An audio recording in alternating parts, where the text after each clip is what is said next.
Right. Are we live? Yes, good evening. I'm Councillor Richard Hollis. I am the chairman of the Corporate Scrutiny Committee. The other members of the committee are Councillors Debbie Andre, Councillor Michael Beston, Councillor Vanessa Churchman, Councillor Stephen Hendry, Councillor Michael Lilly, Councillor Julie Jones-Evans, Councillor Chris Quirk. Additionally, we have non-voting co-opted members, Helena Houston, who is, I know, online representing the Isle of Wight Association of Local Councils, and Sheila Weedle representing the Hampshire Association of Local Councils. We have a number of officers also and other members in attendance, and of course members of the public. Legislation allows us to hold these meetings remotely. Can mobile phones please be switched off? Please only speak when I ask you to do so, and remember to turn your microphone and video off on before you speak. Just allow a little bit of time for technology to catch up. Voting, if we have to vote, voting will be taken by a roll call. And when the clerk calls your name, please confirm whether you wish to vote for, against, or to abstain. So we will now move to the agenda.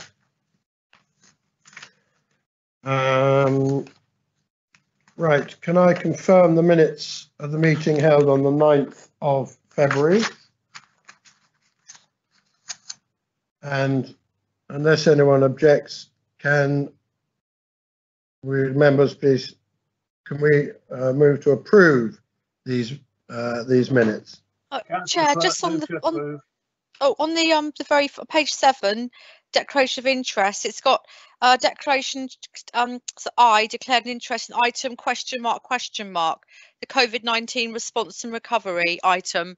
So should those question marks be taken out or replaced with the appropriate agenda item number?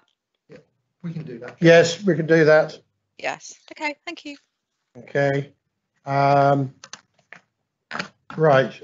Happy to second approval. Second that. Right. I've actually got some minutes from the 10th of November which need to be signed. They need to be signed first. May I sign the minutes of the 10th of November? They're already agreed, but they weren't there. I think they're agreed, but they weren't actually signed. So I shall sign those.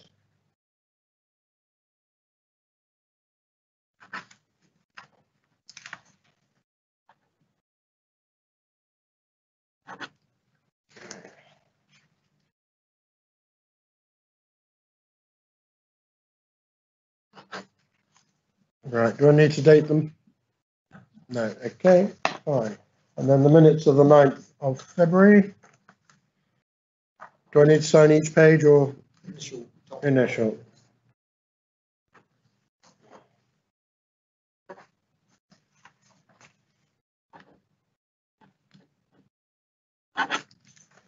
Right, that's done. Right, declarations of interest. Any members are asked to notify the clerk in advance of today's meeting and declare any interest they might have matters of the agenda. Any declarations of interest? Yeah. Yes, Chairman, it's Julie, Councillor Yes. Jones-Evans. Yes. Just in the general COVID recovery, in the business aspect of that, as I'm a director of the Chamber of Commerce. Right. Sorry, who else was that? Chris Quirk here. Chris Quirk, yes. Can I have the same declaration of interest that I did at the last meeting? Because some of the issues that are under consideration this evening have been discussed at some of the boards and committees that I'm a member of. Okay. Anyone else? Yes, Chair. I wish to declare the item in regard to the item under item 7 under the disposal of Ryde Harbour. I wish to declare that I am.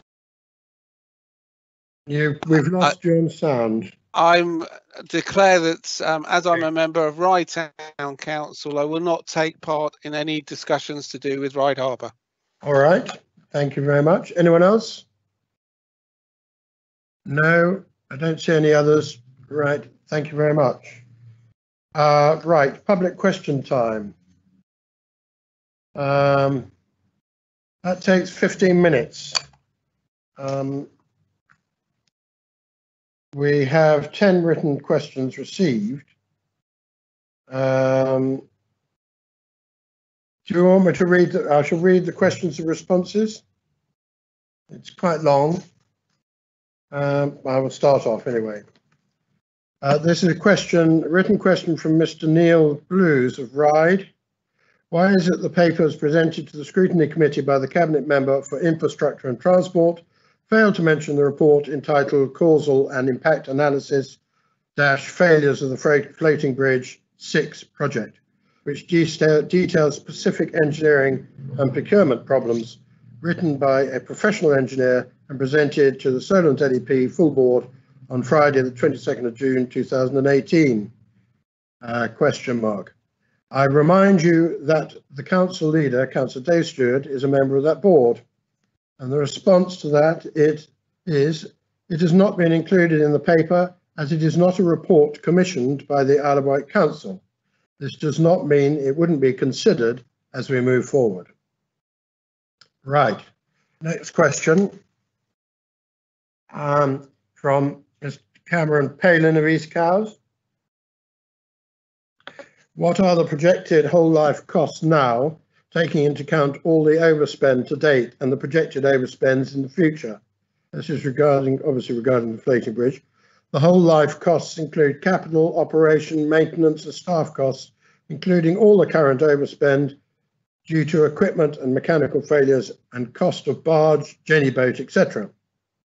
And the projected overspends for the remaining life of FB6. Once again, this should include capital, planned maintenance cost, potential upgrades to attempt to solve known issues, the cost of the barge and jenny boat and staff costs. And the response for that has been, thank you for the questions. The Council is well aware of the matters raised and as a result is seeking legal recourse, which has been well documented. This matter is currently subject of legal process and mediation. Once these aspects have been addressed, the administration will be able to provide a full report and announce proposed next steps regarding the future of the floating bridge. Matters relating to the council budget will be addressed at a future full council meeting. Oh, sorry, I have papers over my camera. Right. The next question is from Michael Dowes of East Cowes. What is the total spend and overspend to date of the floating bridge and slipways, i.e. an accurate update on the 4.6 million floating bridge project, which ballooned to 6.4 million in September 2018?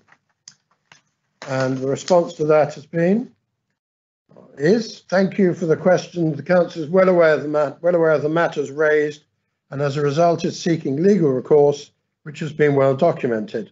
The matter is currently subject to legal process and mediation.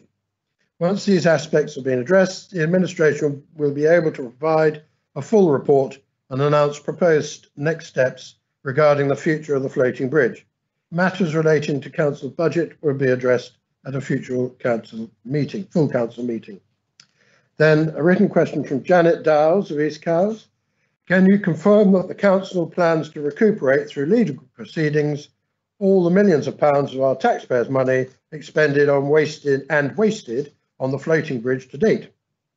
And the response to that is we are unable to provide an answer to this due to ongoing legal action, as it would contain exempt information. And then a question from Neil Oliver of Cowes. I wondered why the Isle of Wight Council refused to undertake an unbiased independent engineering audit in 2017. A full physical inspection by an engineer when local professional engineers warned the Isle of Wight Council of the current and future problems and told IWC that the floating bridge could never be fit for purpose, to assess whether the bridge could perform to specification or not. Instead, IWC appeared to pretend that biased self-assessment and a tiny procurement audit by PwC, PricewaterhouseCoopers, were proper assessments of the floating bridge physical engineering problems? And the answer to that has been the council has, from the early stages, brought in specialist engineering advice from several independent companies and consultancies. In addition to assisting the council in resolving issues with the vessel, this also provides information to support the ongoing legal action. Excuse me. Now a question from Patricia McCourt of East Cowes. Why did the council staff and leadership refuse to listen to and heed the advice of the professional engineers who since 2017 told the council that the floating bridge was not fit for purpose and predicted many problems, including the prows and the hydraulics, and that the council should not waste money on this one and instead get a new floating bridge? And the response to that is that the Isle of Wight Council has taken notice of this advice, hence the appointment of independent engineering companies and consultancies and the ongoing legal action. Next question from Tracy Mikic. Right. If I don't pronounce people's names properly, please forgive me. Regarding the larger staff and operational costs of floating bridge 6, how much more money was spent on the floating bridge in capital, operating, staff and maintenance costs in the calendar year of 2020 compared with what was spent on the floating bridge in calendar year of 2016? The response to that is thank you for the questions. The council is well aware of the matters raised and as a result is seeking legal recourse which has been well documented. This matter is currently subject to legal process and mediation. Once these aspects have been addressed, the administration will be able to provide a full report and announce proposed next steps regarding the future of the floating bridge. Matters relating to council budget will be addressed at a future full council meeting. Next question from Colin McCourt of East Cowes. Given that the whole life cost, i.e. cost over its 20-year life, must have been a critical factor in choosing the final design, what is the projected increase in the whole life cost following the numerous issues with FP6? This cost should include capital, planned and unplanned maintenance, costs to date in terms of hours, and materials to carry out this maintenance and staff costs. And the response to that is thank you for the questions. The council is well aware of the matters raised and as a result is seeking legal recourse which has been well documented. This matter is currently subject to a legal process and mediation. Once these aspects have been addressed, the administration will be able to provide a full report and announce proposed next steps regarding the future of the floating bridge. Matters relating to council budget will be addressed at a future full council meeting. Council, then a question from Lynn Kemp. In light of the fact that Mainstay Marine, previously known as Mustang Marine, before being bought out of administration as a new company, did the Isle of Wight Council staff do due diligence and check before they engaged in a legal case that the companies would have enough money or insurance to pay out millions of pounds? And the response to that is, we are unable to provide an answer to this due to ongoing legal action as it would contain exempt information. Then a written question from Sharon Lake of East Cowes. Will the council confirm that the floating bridge must have very frequent crossings and will guarantee that the floating bridge will have very frequent crossings, as frequent as the 6 return crossings an hour were promised in the requirements, like floating bridge 5 had in the 1980s, so that customers will wait short wait times for the floating bridge, helping the economy. A response to that is, as previously indicated, the speed of the crossing is the same as it was during the later stages of operation of FB6. The change in how the vessel is loaded and unloaded was as a result of the MCA informing the council that it was required to implement segregated embarkation and disembarkation of foot passengers and vehicles. This has continued with FB6. FB6 is currently making 4 return crossings an hour for 15.5 hours per day, 7 days a week. Questions for corporate scrutiny from Julie James Evans. Do you want to deal with those now or No, do the agenda.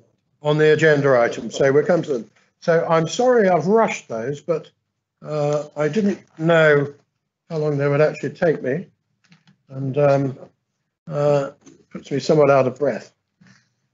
Right, so that is public questions. So we now move on to the next item, which is, surprise, surprise, Cowes Floating Bridge, and to consider a report on the current situation regarding Cowes Floating Bridge. Before we do that, I want to just read out a little statement, if I can find it, that I have made,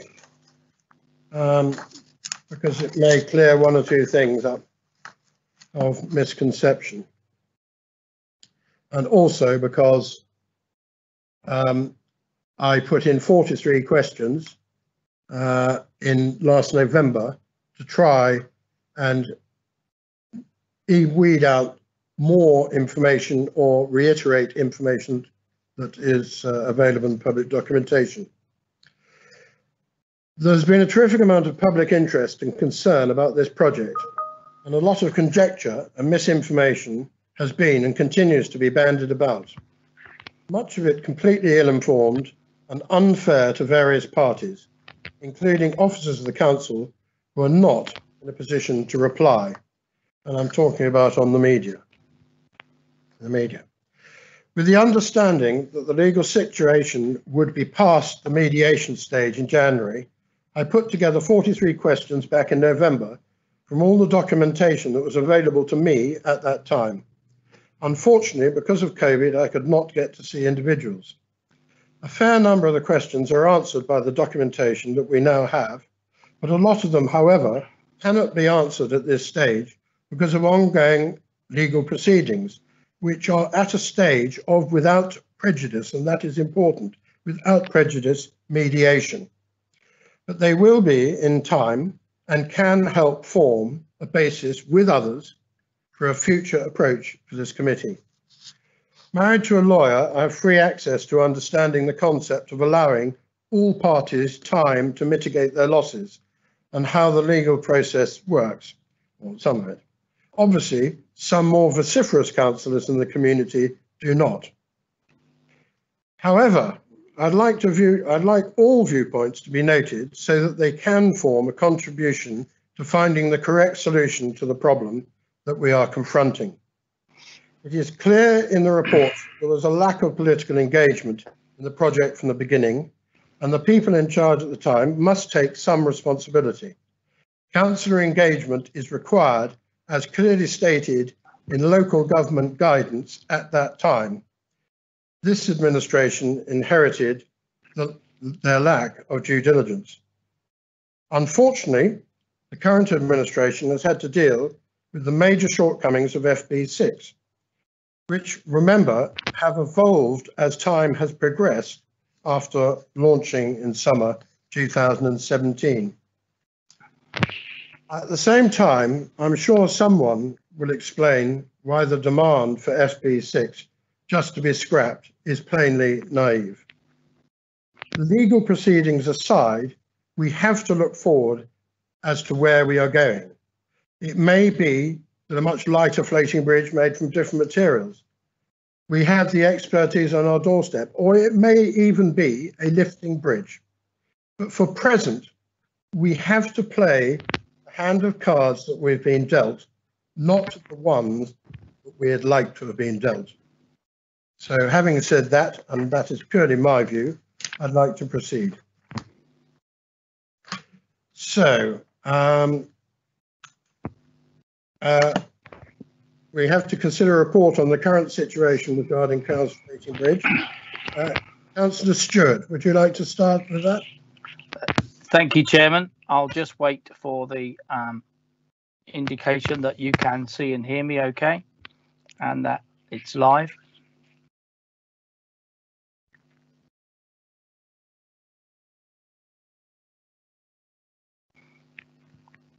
Thank you, Chairman.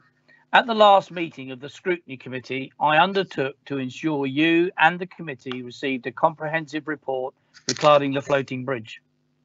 This has now been provided by my colleague, Councillor Ian Ward, Cabinet Member for Transport and Infrastructure, and our Director of Neighbourhoods, Colin Rowlands, whose officers are responsible for the day-to-day management of the vessel. In the next 6 minutes or so, I will share with the committee the context in which this report is presented, including the legal aspects involved and the priorities regarding the floating bridge that this administration is focused upon delivering going forward. But I start with being clear that from the outset of the problems with Floating Bridge 6, we have committed to providing and maintaining the link between the people of East and West Cowes, despite the problems experienced with the new floating bridge and despite our increasingly challenging financial position. In reading the report, members of the committee and members of the public will see the decision to replace Floating Bridge 5 and procure a new floating bridge was taken by the previous independent administration led by Councillor Ian Stevens in August 2014. It was to be paid for with funding from the Solent Local Enterprise Partnership, or LEP, and this funding was confirmed in January 2015. This was also the date when Councillor Ian Stevens was replaced by Councillor Jonathan Bacon as council leader. I wish at this point to acknowledge Councillor Stevens' achievement in securing 3.8 million from the Solent Local Enterprise Partnership to replace the floating bridge. This was no mean feat, and I feel it should be duly acknowledged. There then followed a procurement process detailed in the report, which closed in March 2015. This was a high-profile project for the council, and it is surprising that the only regular oversight was unminuted meetings between the project manager and the line manager, although copy steering group minutes were shared. The lack of member oversight is referred to in section 5 of the PricewaterhouseCoopers report. As a result of the procurement, the design contract was awarded to Burness Corlett 3 Key, or BCTQ, from Southampton. And I should point out at this stage that this company is one of the parties we have subsequently involved in the legal action, which is now underway. Following a further tender process detailed in the report, Mainstay Marine Solutions Limited, or MMSL, were contracted to build the new floating bridge at a cost of £3,171,249. The award of this contract was ratified by an officer decision made on the 27th of January 2016 by the Council's Chief Executive in consultation with the then Executive Member for Regeneration, Economy and Public Transport, Councillor Shirley Smart. I should point out at this stage that this company is also one of the parties we have subsequently involved in the legal action, which is now underway. As the report articulates, a project management team was then set up and met 10 times between February 2016 and January 2017. It is not clear in the report whether this project team had full member oversight, but my inquiries leading up to this meeting this evening indicate this was apparently undertaken by informal member briefing, usually by email. Following its construction in Wales, the new floating bridge arrived and entered service on the Isle of Wight on the 13th of May 2017. By this time, the leader of the council, Councillor Jonathan Bacon, had stepped down from his role in a well-publicised departure relating to the council budget position, not, as far as I am aware, related to matters involving the acquisition, design and build of the floating bridge. I note from recent statements by Councillor Bacon in the media that when he unexpectedly left office in January 2017, he was also dealing with significant personal matters, and I make no further comment on his actions at this time, other than to confirm I received no briefing from him or any other member of the previous administration on the position and background regarding Floating Bridge 6. My Conservative administration took up office in May 2017, the same month as the arrival of the new floating bridge. It is fair to say the general expectation of all concerned at this time was that the vessel would arrive, be put into service and be a successful replacement for Floating Bridge 5. However, as we all now know, this was not to be the case. Instead of a new vessel consistently providing all the outcomes expected by the council and confirmed with the Solent Local Enterprise Partnership as part of its agreement with the council, we were subsequently to discover we had inherited a vessel with many issues, as summarised on page 19, paragraph 62 of the report. Nevertheless, with a vessel on warranty and the desire to provide the community with a good and reliable service between East and West Cowes, every effort has been made to address faults as they have arisen, to connect communities and maintain a pedestrian and vehicle crossing of the Medina at this point. It was also essential in the event of any subsequent legal action that every opportunity was afforded to the designers and builders to remedy defects discovered in accordance with the warranty and other expectations. As a result of all the issues that have been experienced with Floating Bridge 6, the council decided to take forward steps necessary to recover what it has cost to deal with the vessel. We are now engaged in contract mediation with the designers and the builders, but if this is unsuccessful, then we will issue proceedings to recover losses that have been experienced. I will conclude my introduction at this point, and together with colleagues deal with any other questions the committee may wish to be addressed at this stage, and afterwards I will give a concluding summary to the committee. Right. Thank you very much, Councillor Stewart. Who wishes to speak now? So I have to look at my screen. Mr. Rowland, do you wish to make a comment? Mr. Chairman, I was just going to give a brief introduction to the report and then hand over to, via you, Mr. Chairman, to members for questions. Yes, exactly, yes. So, Mr. Chairman, the report before you is quite self-explanatory, so I'm not going to propose to talk through the detail. In summary, the report sets out the background to the procurement of the floating bridge, the main issues experienced, the current legal position, the options and corresponding recommendations. The background provides information on the project, which culminated in entering service on the 13th of May 2017, and the report goes through various elements, including the procurement process, the required permissions, project management and the project board, and the issues that have been experienced by the floating bridge since entering service. As per the report, I would ask members to consider the recommendations as set out, which are following. Recommendation number 1, note there are no issues with the approach taken to procurement, tendering and contracting. Recommendation number 2, note the recommendations from both the PwC and Internal Review Board and provide a view on these documents. Recommendation 3, acknowledge that the committee cannot delve deeper into all of the efforts made to resolve the boat's challenges until the action under the contract is concluded. Recommendation 4, that a future corporate scrutiny committee review the outcomes of the mediation as a basis for making recommendations on lessons learned for the whole council from this project. And finally, recommendation 5, that corporate scrutiny committee notes the questions from the chairman and agrees that where these have not been addressed through the report or cannot be addressed due to the current legal situation, they will form the basis of the review of the outcomes of the mediation process. I'll now hand back over to you, Mr. Chairman, for questions from members of the committee and to consider the recommendations. Right. First question is Michael Beston.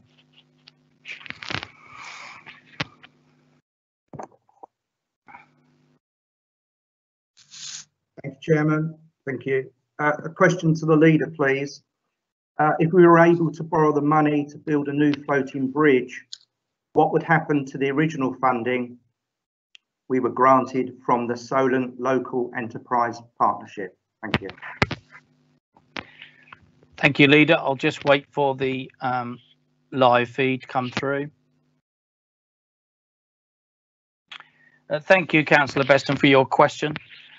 As you indicate in the question, the funding of the floating bridge was through the Solent Local Enterprise Partnership and was actually part of what is known as the Solent Gateway Project.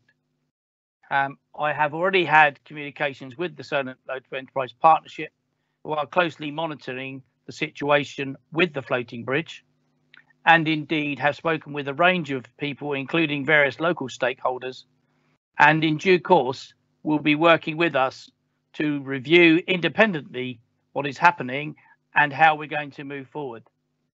In relation to the monies paid, if we were to not complete the contract that was agreed with the Sandown Local Enterprise Partnership to get the money, they would then consider whether they need to ask us for the money back as part of the process that was followed, and we would therefore be looking to find at least some £3 million. Right. Okay. Thank you, Chair. Thank you. Thank you. Next question is from Councillor Stephen Hendry. You're live. Brilliant. Thank you, Chair. I think Councillor Stewart has partly answered this, but as a resident of East Cowes, I understand how vital the floating bridge is to the people of both East Cowes and Cowes. For the other residents of the island, can you please explain why we just can't scrap it? Thank you, Chair. I'll just wait for the live feed.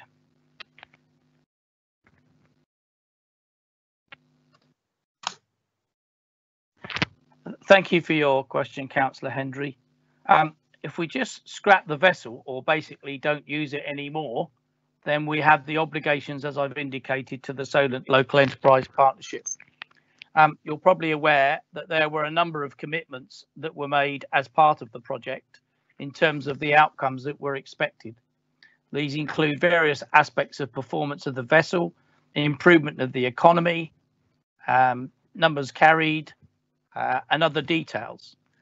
And in the terms of the wider island, we would have to consider what we do in relation to further expenditure, bearing in mind we've just completed a budget process, and indeed everybody knows the budget situation for the Isle of Wight Council is very challenging.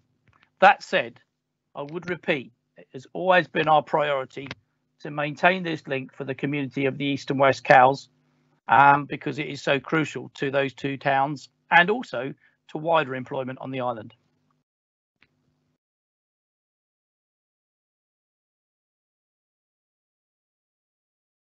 Yes, thank you. Now, question from Councillor Quirk.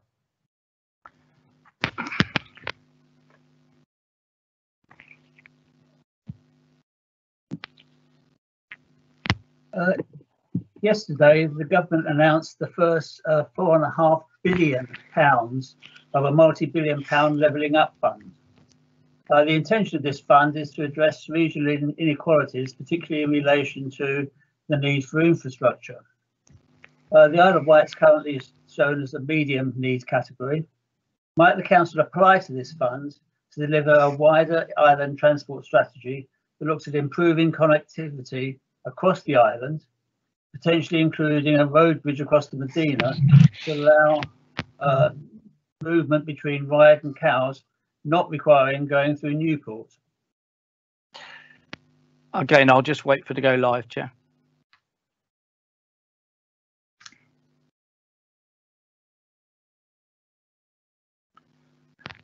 Thank you, Councillor Quirk, for your question. Let me begin by saying from the outset, the position of the council is that we will deal with this matter through mediation, and I won't comment on any specific details that may affect that. It's really important.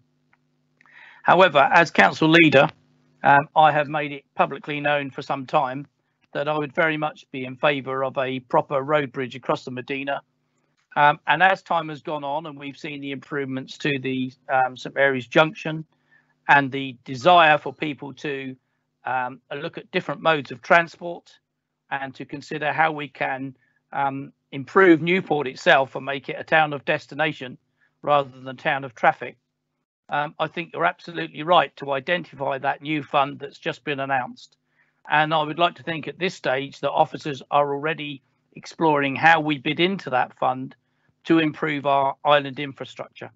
We know we are already moving towards recovery from the worst pandemic most of us have ever seen in our lifetime. The council has spent huge amounts of money supporting the community, and there are many people who have lost their jobs in trying to survive through the pandemic. So yes, I'm very much in favour of that. I would expect officers to look at it, and then obviously depending on the outcome of the mediation, we consider how all of those aspects play together. Right, thank you. Now, I've got Councillor Jones Evans got a question, but she also put in a number of written questions. So I don't know how you want to play this, Councillor Jones Evans. I can read out your written questions and read out some answers, or if the leader has the answers in front of him, he can read them out. Or do you have another question? I have other questions to do with the report and the recommendations that we're looking at this evening, Chair. Those other questions, I mean, maybe they could go at the end at members' questions, maybe, unless you want to use time now. I'm happy with that. We'll put those as members' questions at the end, except, you know, your question the answer might influence someone's thoughts one way or another. I don't know. It depends how many of them say that we can't answer that question because of the legal position, I guess. Well, I think you've got a few of those. Yes. Look, I'll tell you what. You go ahead and ask your questions now. Thank you. I mean, it's good. The verbal question you want to ask. Thank you. I was hoping to have some context around this as well.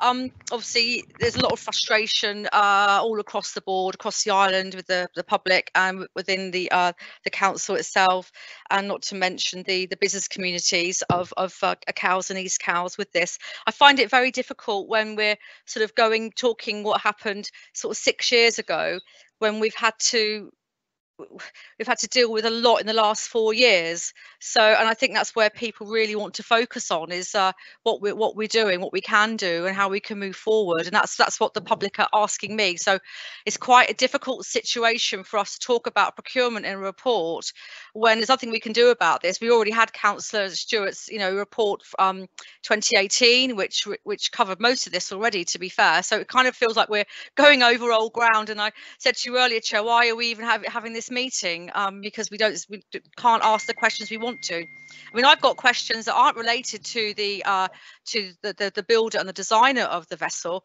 I've got some questions that I would like to ask regarding the owner's representative and advice that was given through that. But I do not want to put our council in any position that's going to jeopardise us getting a good result out of the mediation. So although I've got a stack of questions and I've got some real concerns about some things that decisions that were made, I'm not going to ask them because I think it would be wrong. Yes. Because I don't want to put anyone in a bad position. But what we really need, I don't agree with the recommendation. So I cannot agree with there were no issues with the approach taken to procurement. That I just cannot agree with that. But I also cannot tell you why I don't agree with that, because I don't want to put us in a bad situation. But I have got one question that maybe could be asked. So there was a document put forward in August 2015 that gave a whole list of objectives for the new vessel, and I was just wondering how many of these objectives have been fulfilled by the current vessel, the vessel that they were aimed at producing. Now, can I read the list out and ask how far we've which ones have been so for instance, Councillor Hollis, so just if I give you a taster: reduce queuing times, increase crossings per day, shorter crossing times, greater capacity for vehicles, reduced running costs, improved passenger accommodation, reduced carbon emissions, improved energy efficiency, less congestion in and around Newport. That's in the documentation. Yeah, so but the answers to all of those are in there, are in the documents. I don't think they are. No, the questions that is what you're just reading out is the documentation. But ask a question from that. Yeah, the questions are which ones of these have been met by Floating Bridge 6? Right. I'm going to who should I ask? I'll take that, Chair. Okay, Councillor Stewart. I'm just waiting for the live.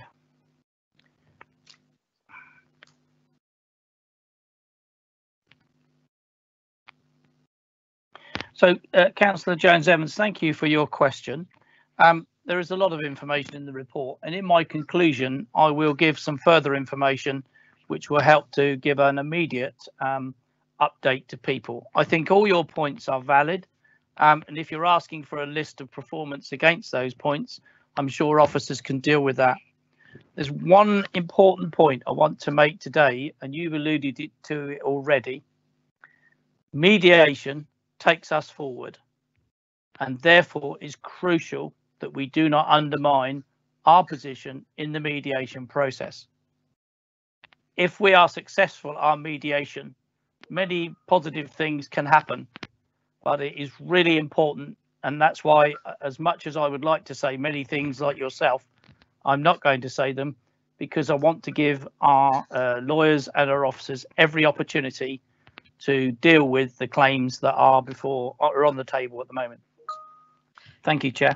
Thank you. If I got one more thing I might ask while I've got the floor, please, Councillor Hollis, Yes. if you don't mind. Oh, So Councillor Stewart, you said that when the administration, the alliance, the coalition administration took over sort of end of January 2017, I was part of that, as you know, and you're right. There was no members that came to us and told what's going on, because I think it's quite obvious that they weren't part of there wasn't actually a board members board there, was there? So all the information we got was from officers which said everything was fine, so we had no reason to go delving any deeper. And I think it's why I feel really uncomfortable with maybe sort of casting this is what it's looking like to me. I'm not saying you are, but this is my observation of what's been said this evening, of casting doubt on the previous administration and their ability to deliver this project successfully. And I don't think that's really the mood music that I'm feeling from the public. I think everyone wants to look forward, and it's really good to hear you say that, Councillor Stewart, that the mediation is going to allow us to move forward. That is what the public, what they want. They want resolution. They want a service they can rely on, that's more frequent, that saves energy, that's fit for purpose. That's what they deserve. That's what we've paid for, and that's what we should get. What's the question? And we can have debate as well as just have to be questions, does it? I mean, there's debate. We can debate. Okay. I can respond. I'm happy to respond, Chair. Yes. So this is helpful in the sense that other elements that I was going to say at the end of this will be included.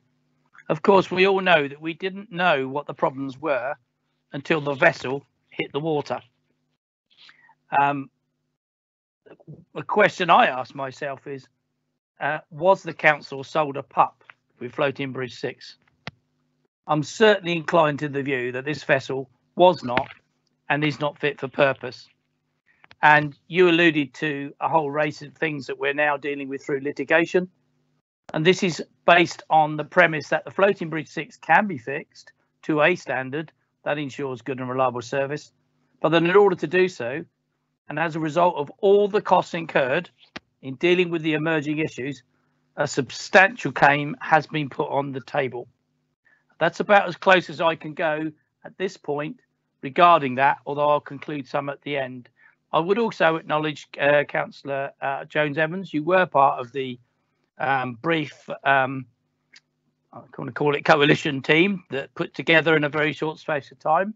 And I give you and all those that were involved credit for enabling us to do what we were told couldn't be done, which was to set a lawful and balanced budget. I think it was 10 days.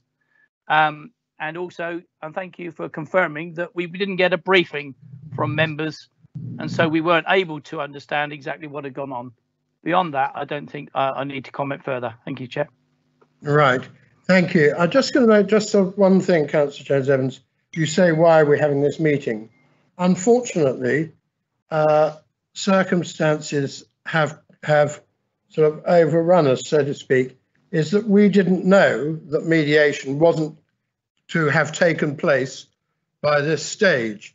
And it is rather difficult times, and mediation was due to take place earlier. That's why I put those questions in, but it hasn't. But it is on the agenda, and there's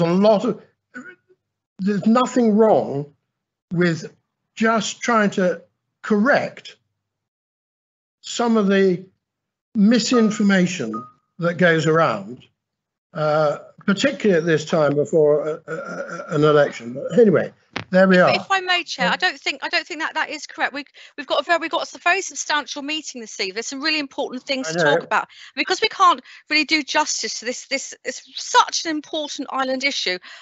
In order to we should have just deferred it to our next meeting, or when we were going to talk about things. I think there's a lot of effort gone in for the public, from officers, to bring this meeting together, and we can't do our jobs, and that's what I find frustrating. We're here to scrutinise, and we can't scrutinise. Right, Councillor James Evans, you seem to have a lot to say. Perhaps other people might like to answer questions, and if there is nothing to talk about, then I won't ask you to answer. There are no more points. Right. Councillor Andre. Wallace, actually, I won't be silenced. Chairman, I think Councillor Lilly is next. Oh, Councillor Lilly, right. I'll speak after Councillor. Yes, I beg your pardon, Councillor Lilly. Councillor Lilly. Thank you, Chair. Before I ask my question, I put it into context. I think it's quite proper that legal process has to take its action. The fact is the council has taken action and is actually going through that process. I think after that, as it's one of the recommendations, then it's the time to look at lessons learnt from that.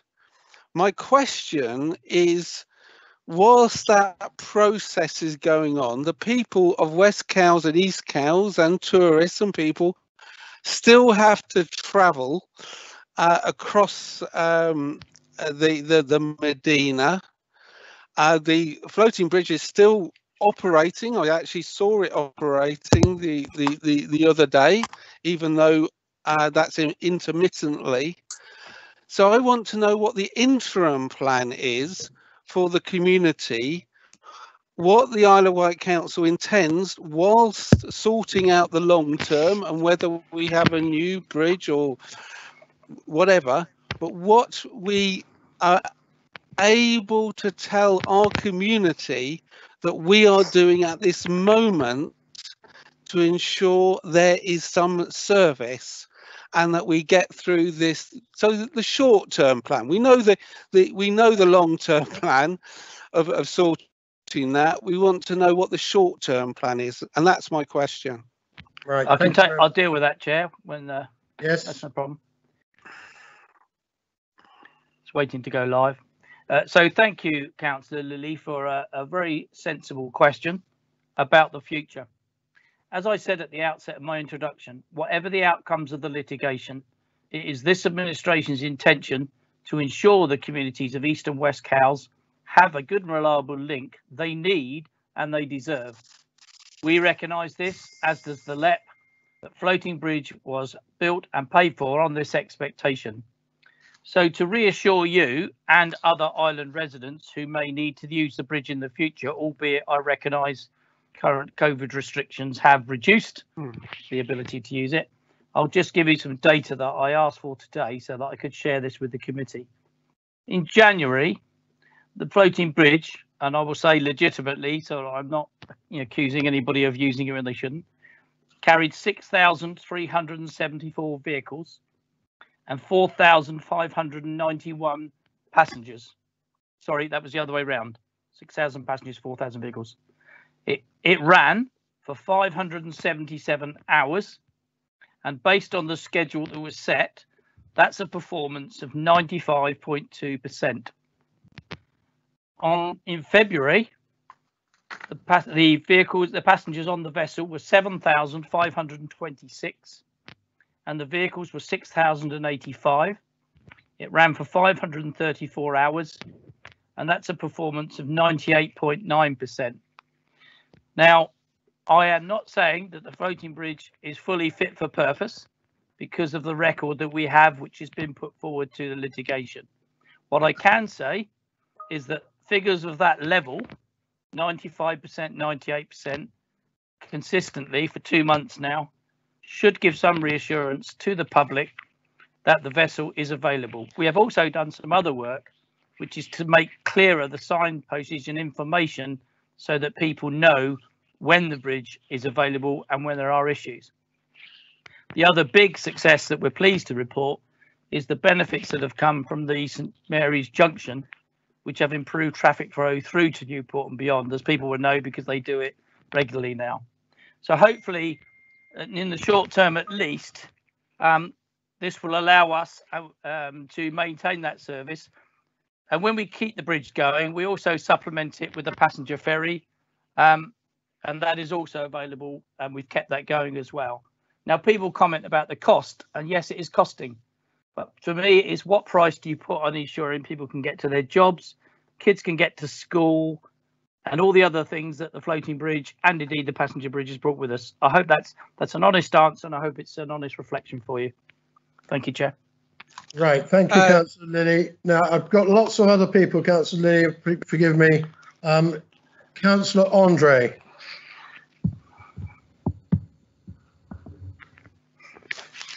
Thank you, Chair. I'll just wait to go live.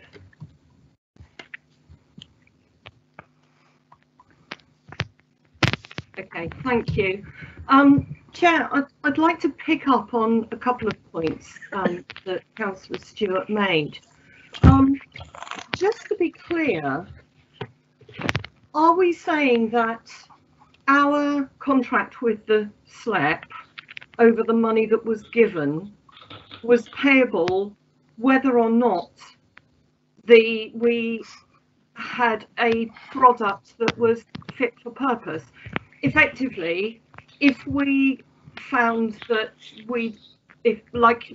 to use your term, Councillor Stewart, we've been sold a pup, do we still, can you just confirm that we still owe the money to the SLEP, even if we have a defective product? Because normally, if you had something, you would get your money back.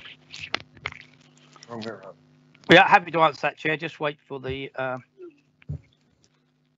So the Solar Local Enterprise Partnership, which is effectively a government body distributing money from government to justified business proposals, of which this was one, provide that money on the understanding that the requirements that were agreed, so in this case the floating bridge and its expectations and impact on the economy, which actually was alluded to earlier by a previous question, will be met. Now, if we can't meet that because we are unable to maintain the service or whatever the reasons are, then the LEP, independently of us, and in fact have engaged with us to ask what we intend to do to meet that commitment. And they actually are looking independently to review what we do going forward, but in a positive tone. They're also keen to work with us because the reason this is there is not about the money, it's about a service for the community that we all agreed is really important. Now, the litigation, in my view, needs to come to a head, as the chair rightly pointed out. The chairman's absolutely correct. We were expecting to do this in January, but the other parties, or one of them, had some issues around COVID and related matters. That mediation will enable us to deal with that aspect. We don't know how that's going to go, and I certainly don't want to jeopardise anything that our officers and lawyers have been doing to bring that to the detail. Okay, thank you, Councillor. Does that help? Can I have a quick supplementary as well? Yes. It's just in addition, Councillor Lilly sort of asked the burning question that I had, whereby obviously we have our plans for what we are putting in place for the future, and that's very much where the mediation and the legal action comes in. But I think from a public, two things, from a public perspective, I think public information, I've heard that the webcam that a lot of people were using to identify whether the bridge was working or not, and therefore decide how they would make their journey, has had a lot of outage. I've had reports it's been switched off. That's one thing.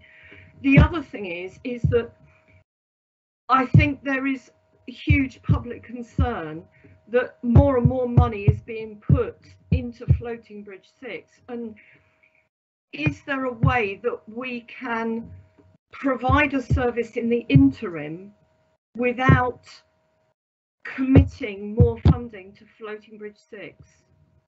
So I think it may help if I just explain a little bit about the mediation process. One of the things we had to do when the problems, and they didn't all occur at once, they've occurred over time, as you know. One of the things we've had to do as part of the warranty and the wider process is enable the builders and designers to respond to the problems and deal with the issues that arise. And we're talking about chains, we're talking about hydraulics, etc. But that's cost us, as you rightly say, because when the floating bridge isn't running, we make sure we run the passenger vessel so that people do have that connectivity. We also, at peak tide, when the ebb tides are on, maintain the service of the floating bridge with the assistance of a push barge, which cost us something in the region of around, and I haven't got the exact figures right in front of me, around about £100,000 a year. So all of the figures and all the costs and everything that we have incurred form part of our mediation process, so that the other parties to the mediation know, and we have to evidence exactly what it's costing us. Now, whether we are successful will depend on the outcome of the mediation. That's what the mediation's about. But I'm satisfied at the moment, and particularly based on the figures I received today for January and February, that Floating Bridge 6 is able to provide a service to the community. And all the while it can do that, then it should do that, because that's what it was built to do. Where that leaves us in due course, I don't know, because we'll have to see what the outcome of the mediation is. Right. Does that answer your question, Councillor Andre? I think not really. What the salient point I'm trying to get to, sorry, I might not be explaining it very well, is so are we committed to spending more money on Floating Bridge 6 while at what point, can you see what I'm saying? We're going to mediation. So are we still committed potentially to spending more money on it, or where is that line drawn? Or are you saying that the mediation will take into account all the costs that have been accrued up to the point where the mediation is concluded? You're partly right, actually, that we are submitting through the mediation process all the costs that are accrued. But I should say to you as well, if the figures I'm being given are correct, and I've no reason to doubt them, it sounds like in January and February, the council probably generated an income over these 2 months, which we can take into account. And we do know that over the last 4 years, there's an income of something in the region of £2 million. So I think we need to dispel this myth that Floating Bridge 6 is not providing a service and isn't generating income, because that's not true. We do know we have our position regarding the fit for purpose of Floating Bridge 6, but we must leave that to the mediation process, and depending on how that goes, where we go from there. So I'm being really careful, because I don't want to give anybody reason to undermine all the work that has been done by our lawyers and our officers to make sure we get the best case possible in front of the mediation process. Okay, thank you, Councillor Right. Stewart. Thank you, Chairman. Thank you. And I have Councillor Ian Stevens, who, and then it'll be Sheila Weedle. Ian Stevens. Because Ian Stevens was, as you heard, councillor that did the original negotiation to get the money from the LEP.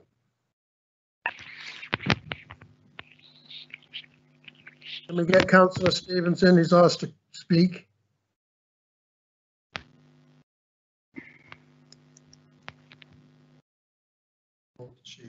Right. Well, I'll tell you what, we'll move on to Sheila Weedle. Hello, thank you. Hello, Sheila. Thank you. I've obviously listened to everything everybody said, and out of the outcome 4 of 6 communication, could I just hopefully positively going forward, can you agree for better communication?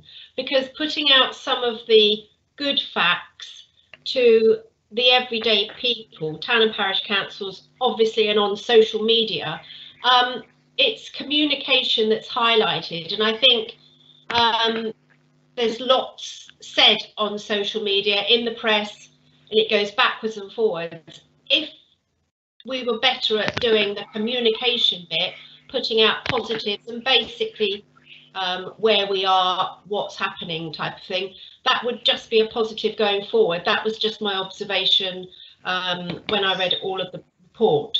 Thank you. Do you want to answer that, Councillor Stewart? Or? I will.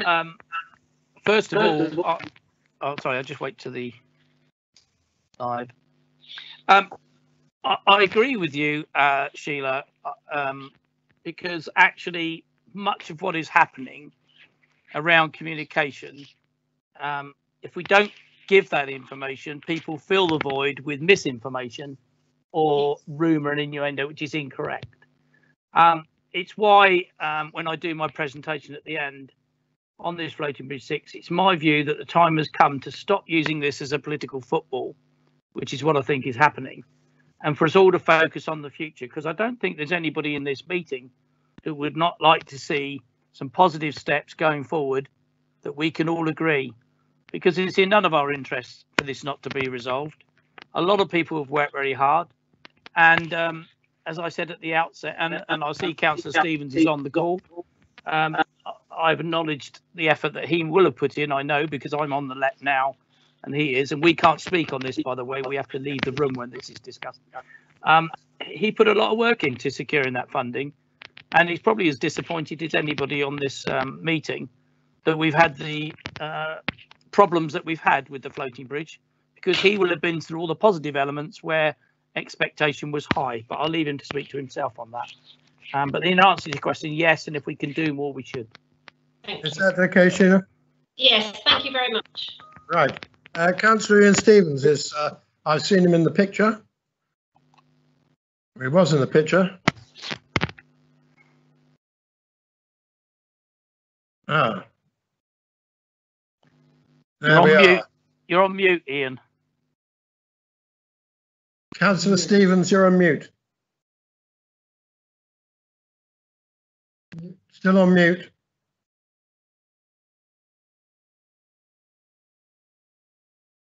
You're good now, Ian. No. Thank you. All right. Okay, we can hear you. We can hear you. Can you hear me? Yes. Right. I'd like to say that I got the money from the net, part of the solar infrastructure fund with Red Fund. So getting 3.4 million on the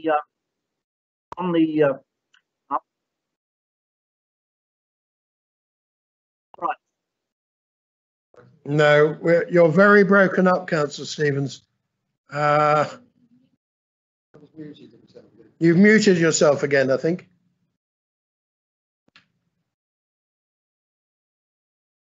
Try now, should be okay. I'm not. I'm okay. If everyone, I'm not now, or I shouldn't be. I will turn my microphone off. You're okay, Ian. I'm okay. Can you hear me? Yes. Dave? Right. But I mean, I've a double connection here, so bear with me.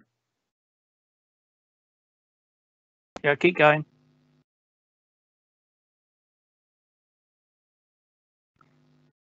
Keep talking.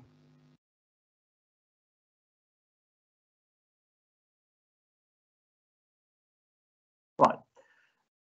I'll try again. You heard I'll have to go off. I'll go off completely and come back, Chair. No, I haven't, but I'll go back.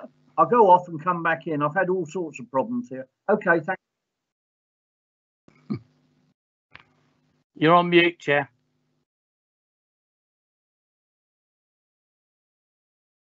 Councillor PC Wilcox.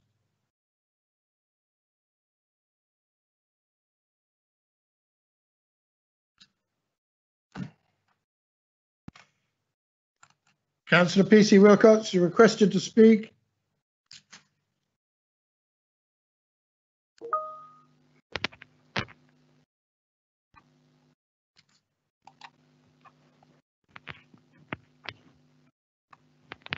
Have you got Councillor PC Wilcox there?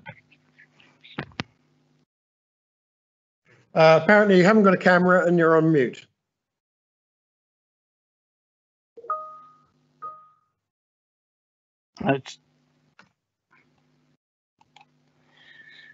Councillor PC Wilcox says she has no access to the phone. Well, we'll move on. Okay. Are there any other questions? Any other questions? No. Councillor, shall I conclude, Chair? Yes, I think you can conclude. Yes, please. I just wanted to ask one thing. If I can't get into the chat box, Councillor Hollis. Right.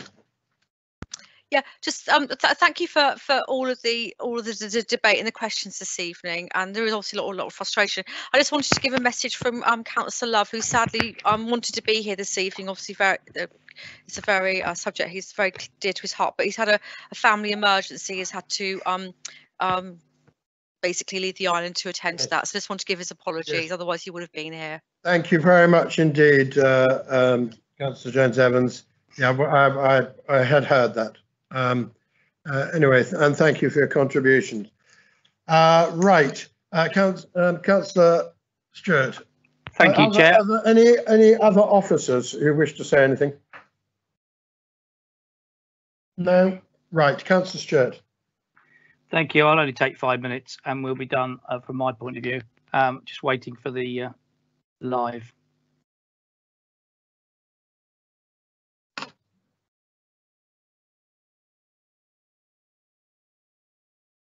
Still waiting for the live.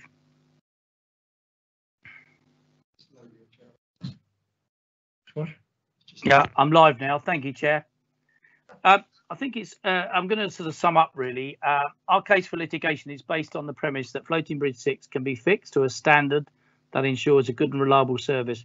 But in order to do so, and as a result of all the costs incurred in dealing with the emerging issues, a substantial claim has been put on the table. Central to that claim will be understanding the environment in which both Floating Bridge 6 and indeed Floating Bridge 5 have had to operate. With all I now know, I wonder whether the demise of Floating Bridge 5 was not just down to its age, but was also hastened by the impact and challenges of the spring ebb tides now being experienced by Floating Bridge 6. These have been more noticeable because of the levels of detail attention to them, and we don't know if Floating Bridge 5 received a similar attention. But this leads me to believe that the future management of the link between East and West Cowes will require closer monitoring of the operating environment to confirm all long-term changes in conditions that may require action from the responsible bodies, such as dredging the channel. Now, there are those who say we should give the floating bridge back and get another one. They don't, however, explain how this would be done and paid for, or how the let would be refunded the 3.8 million that they would be entitled to reclaim, which I mentioned earlier. There are those who suggest we should repair and bring back Floating Bridge 5. Well, I and other councillors undertook a visit to Floating Bridge 5, and I have to say I quickly concluded that this vessel, currently the home to rust and seagulls, is just not viable at this as a replacement. Those who have suggested we have not listened to the advice from stakeholder groups and engineering experts, I can say we have listened, and some innovative suggestions have come forward. I think those linked to environmental impact are particularly interesting as we push ahead with our carbon reduction and climate change strategy. But I must bring members back to the reality of our current situation, notwithstanding the legal process in which we are currently engaged, or the fact that we have a financial commitment to the LEP of some £3 million, or that an alternative vessel would need to be designed, built and paid for. This may no longer be the best solution in the longer term. A number of future alternatives have been suggested, replacing with a fixed link, you mentioned that earlier, reviewing the necessity for a floating bridge altogether. And it's not for me to comment on these proposals at this time, as we are engaged in legal action. But I am listening to all proposals. I understand their motivation, and I'm sure they will be properly considered in due course. Our immediate concern has to be securing the reliability and efficiency of the link we already have. Looking to the future, matters such as changing tidal and environmental conditions need to be explored, as will the future needs of the community in the light of other road infrastructure that I've mentioned. And finally, there are the cost implications of any alternative link between East and West Cowes. Now, although the council is in a more robust and sustainable financial position than we were when the agreement with the LEP was signed, we still have very little available money in the way of capital funding.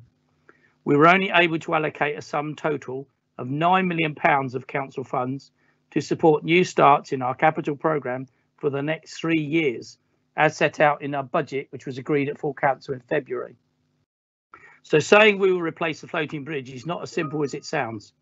We do not yet know the outcome of legal action, and until that position is resolved, no other plans can be taken forward at this time. In concluding this presentation of the report on Floating Bridge 6, it's my view that the time has come for us to have some key steps moving forward. Firstly, we must make full use of all the legal avenues available to us to have any design and build failures put right once and for all. Secondly, we must confirm our commitment to the communities of East and West Cowes to ensure a good and reliable service for the future. Thirdly, we continue to learn the lessons from the contract management member oversight to ensure that the island receives value for money on all contracts and investments made on their behalf. And finally, we must meet the requirements and expectations of the Solent Local Enterprise Partnership, and I'm pleased to say they're going to work with us. One thing I can say is that whatever happens in the future, the community needs of East and West Cowes for this vital link will remain our priority, and we will do all we can to ensure this service provision is maintained. And that's my close, Chair, unless there's anything else you wish me to answer. I see Councillor Stevens is now looking to come in, but he's on mute still. It's very frustrating. I have every sympathy for him. I'm sorry, I've been round the block 3 times on this. Can you hear me, Chairman? I can't hear you, Chairman, at all. You are clear, Ian, if I can hear you. I muted Right. to try and clear so that other people speak. Go on, Councillor Stevens. I can hear you now. I don't know what's been said already, but from my perspective, I was leader at the time when we were successful in bidding for the monies for a connection between East Cowes and Cowes. At that time, I expressed the wish, once we'd extracted some money from the red funnel deal, etc., which was no mean feat, may I add. I mentioned that we wanted a link. Now, whether that be a floating bridge, a tunnel, or indeed a bridge over the Medina estuary, was left to the professionals to look at via our lead officers at the time. Now, to actually reinforce my and indeed the administration of the time, to reinforce that, we went and spoke with bridge builders and put them in touch with officers, allowed the officers to take it on, because we followed the procurement rules and principles of the previous Conservative administration, as you're quite aware of. We didn't change the procurement details during our time with regard to the floating bridge. So everything was dealt with as it was with the previous administration, and quite rightly so. We did not bend the rules at all. We undertook the task in hand, and our wishes were that it was dealt with on the Isle of Wight, for the Isle of Wight, and by the Isle of Wight. But that is as far as elected members go, because we have a body of professionals. We pay them good money, and we expect them to undertake the ways forward. Now, the way forward was a link across the estuary of the Medina. Now, that was their brief.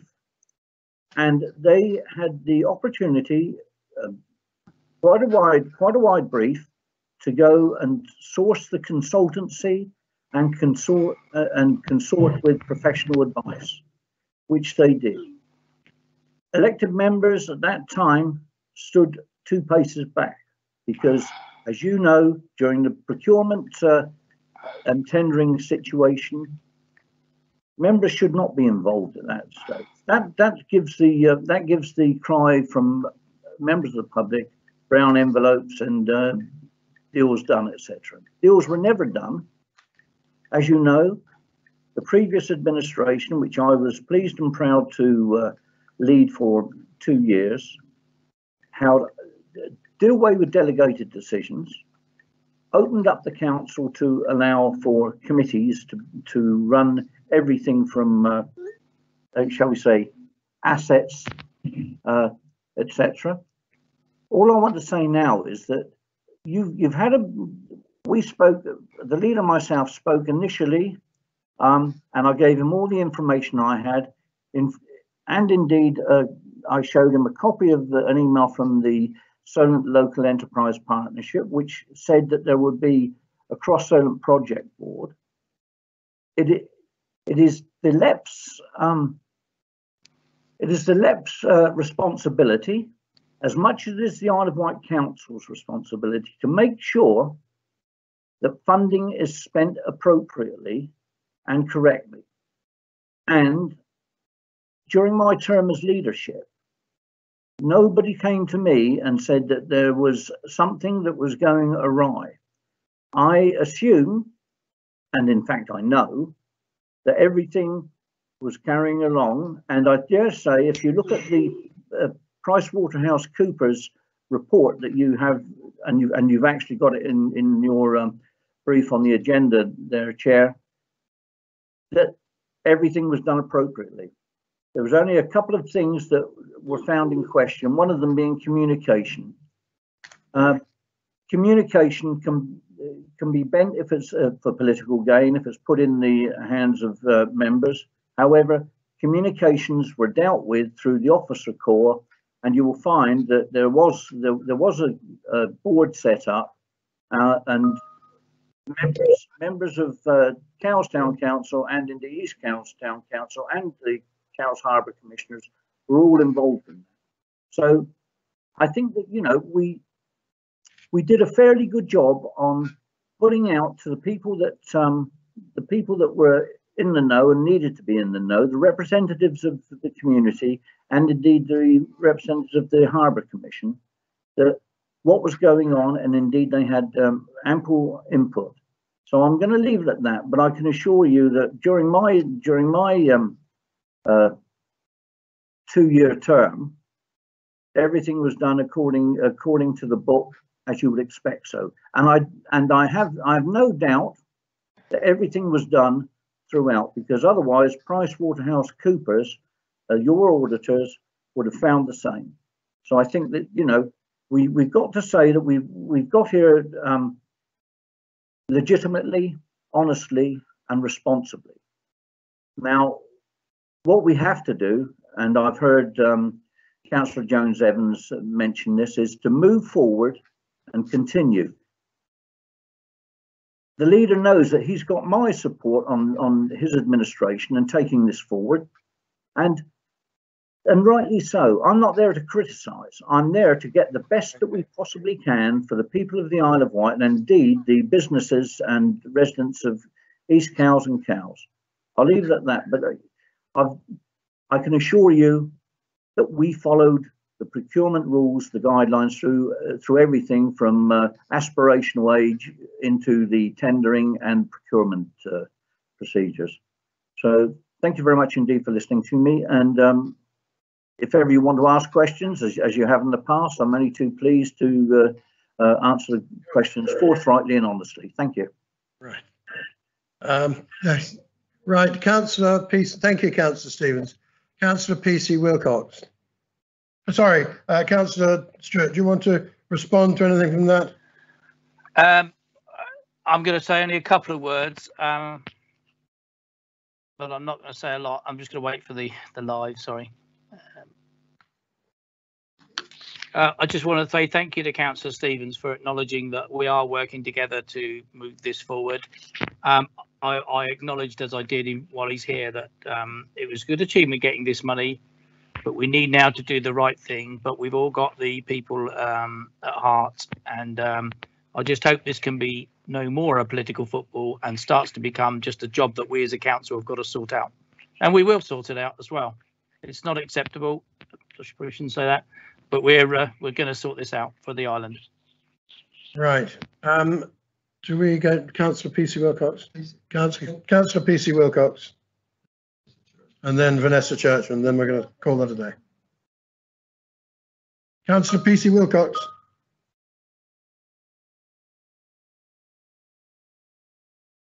Councillor Churchman, can you come off the screen for a moment? That's it. Right, Councillor PC Wilcox. Are you there?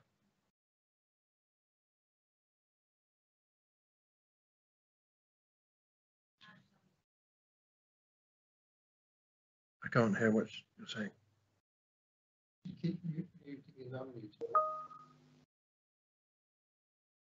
Councillor PC Wilcox, you can speak if you unmute yourself.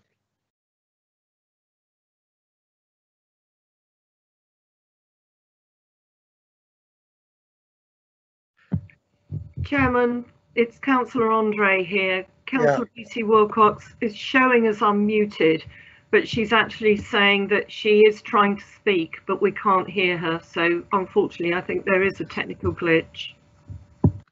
Right. Right, Councillor Churchman. Thank you, Chair. That's one of the most interesting debates I've sat through at a scrutiny committee for a long time, and congratulations to everybody who's contributed. I feel it's been a very fair and open process, considering the legalities involved. However, I would now like to propose that we take on board the recommendations put in by the officer, and that we go to a vote, and I wish to propose that motion. Thank you, Chair. Right. Do we have a seconder for that? Can we have a seconder, please? Councillor Quirk, I'll second that. Councillor Quirk will second that. Right. We will put that to the vote. Oh, Councillor Andre, you want an amendment? Put your amendment. Yes, please, Chair. I have actually sent my amendment through to the. Can you share it on the screen? Yeah, we can share it on the screen. Share it. That would be good. Share it on the screen.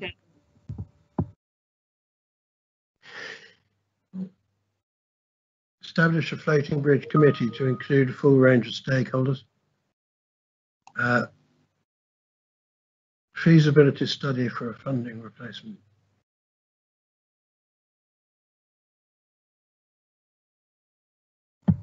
Just to clarify, Chair, items 1 and 2 on my recommendations are to be added to items 4 and 5 of the recommendations on page 21 under 77. So that is deleting items 1, 2 and 3 under 77. Yes. Including 4 and 5. Thank you. Okay. Well, I mean, that is if that's just added to, I think probably 2 is going to happen anyway.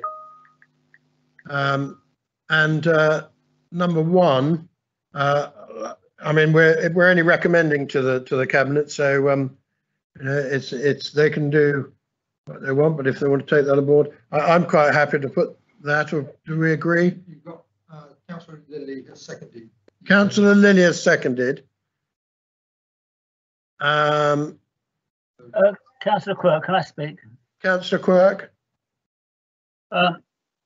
Whilst I understand the sympathy and have some sympathy there, the second part of that is rather restricting us to a floating bridge alternative, and I'm not sure that that's necessarily we want to be tied into that. I would have wanted a much broader assessment of what the options are.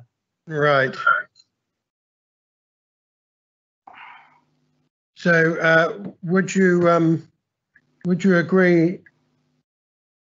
Would people happy with the first bit of the amendment?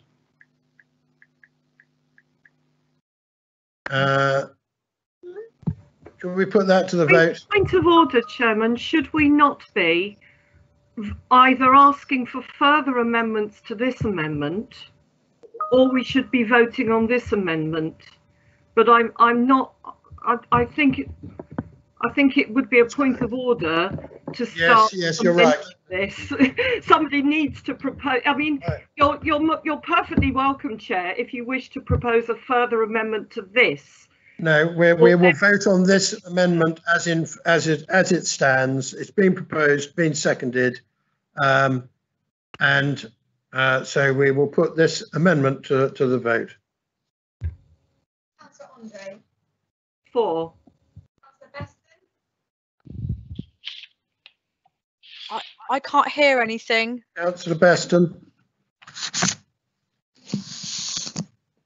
Councillor Beston. Councillor Beston can't hear anything. This is a nightmare. Can anyone hear me now? Yes, Laura. Oh no, this is. I'm sorry, Laura. Can I ask you please to hold fire? We're in the middle of a vote. Councillor Churchman.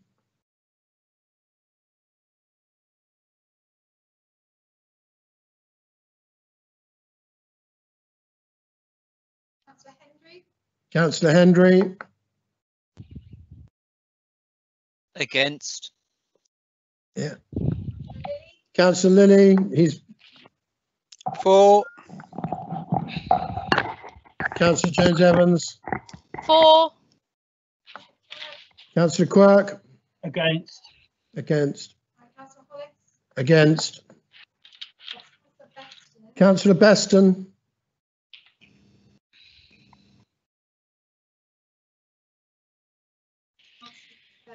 Councillor Churchman. Against. Right. Could I suggest that the Councillor Beston goes onto the video and either puts his thumb up or down? Thank you. Okay, Chairman, can I just come in there? Yes. I do apologise. I've had significant audio problems. Okay, we understand that. Have you had? I did not hear the amendment. It should be on your screen. Okay, thank you.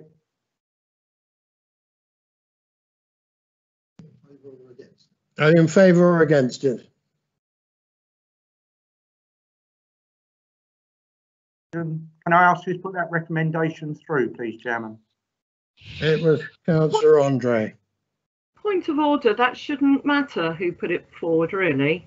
Well, you know, everybody should know. Yeah.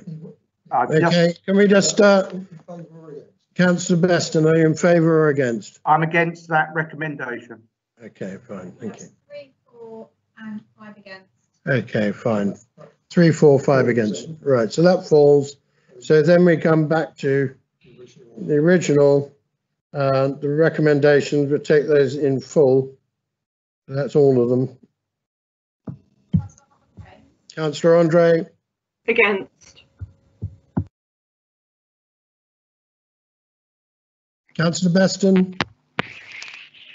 For. Councillor Churchman. For. Councillor Hendry. For. Councillor Lilly. Against. Councillor Jones Evans. Against. Councillor Quirk. For. 4. Right. So that's carried. Right. Okay. Should we just adjourn for 10 minutes? Chairman, it's the Chief Executive. I wonder, I know you've taken the vote and the matter is closed, but because Councillor P.C. Wilcox, not a member of the committee, but may wish to have made a comment and has trouble getting in on the microphone, would you indulge her and allow her to speak?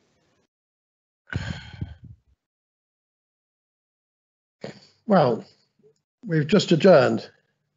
Very good, Chairman.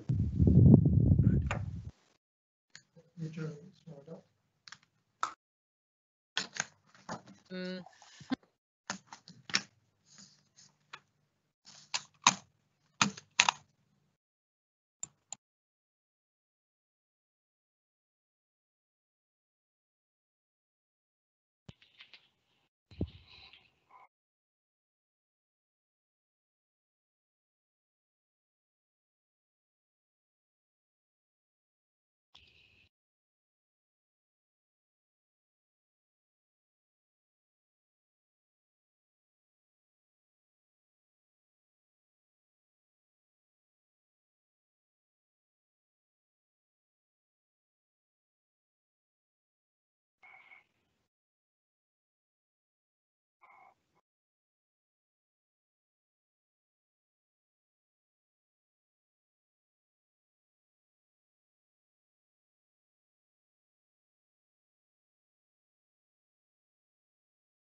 Right. Okay.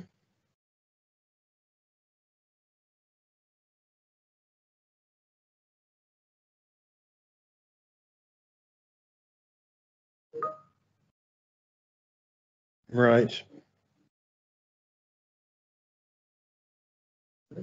Right. Are we all here now? Just put your cameras on. Just flash them on, just to make sure they've got everyone here. Right. Yes. Yes. Okay. That's a full house. Thank you, Councillor Andre. I get a wave as well. Right. Councillor James Evans. Good. Right. Okay. We'll move on to the next item, which is an update on the current issues, COVID-19 response and recovery. Who wants to? Councillor Hutchinson. Thank you, Chairman. Can you hear me okay, given the technical glitches that we've been having? Yes.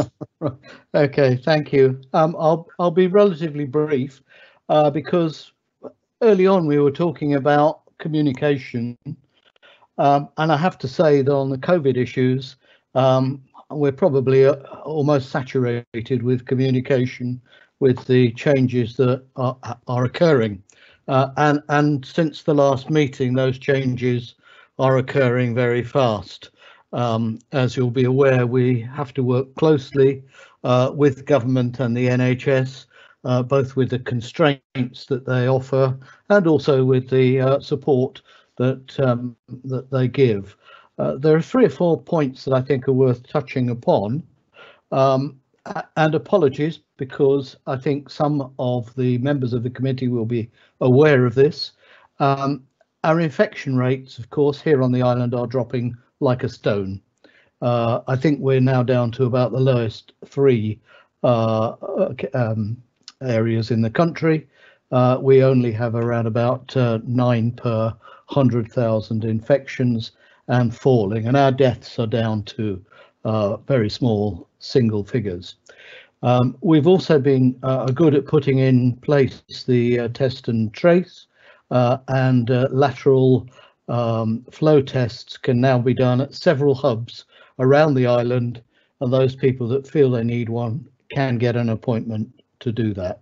I'm also aware that our vaccination slots are readily available for the elderly and the at-risk cohorts. So we're moving forward at pace, and I know that this island is one of the best areas in the country for high percentages of vaccination. So that's really all really good news, and without that, nothing else would work. We also, of course, now have the widely publicised roadmap out of lockdown, and the first key date was the opening of schools on Monday. And I'm pleased to say that our early reports show that schools are doing really well. They've stepped up to the plate. They're organising themselves. We are making sure that our officers give them all of the advice and support that they need with that reopening. And we're making sure that the pupils get their regular test and trace with the lateral flow tests. And also parents can have free lateral flow tests on request, as well as those for pupils. So that's a really good marker for the first step 1. And if everything goes well, we will look forward to step 2 in 20 days' time, when people can start to move around again. But obviously, we've got to keep a very close eye on whether infection rates do increase because of schools reopening. The other thing that's happened since the last meeting is, of course, the budget. And government has extended the reliefs and grants available until September, and the furlough too has been extended. That will be enormously helpful for businesses on this island. I'll just mention that our council staff in the last 12 months have administered around 17,000 grant payments of around about 79 millions from a total expenditure on the island, including tax reliefs, of about 139 million. A great achievement. We've done that faster than our neighbouring authorities, and now staff are working on getting out the new grants and reliefs announced in the last budget. So it's the mixture as before. We've now learned from the last time. I'm confident that we should get that additional support out as fast as we did before. Looking to the future and assuming that the roadmap is adhered to, we have put in the budget approved on the 24th, 14.2 millions, and that will be expended to support our COVID recovery. I personally think we should probably use up most of that 14.2 in year one, although it is scheduled over 3 years.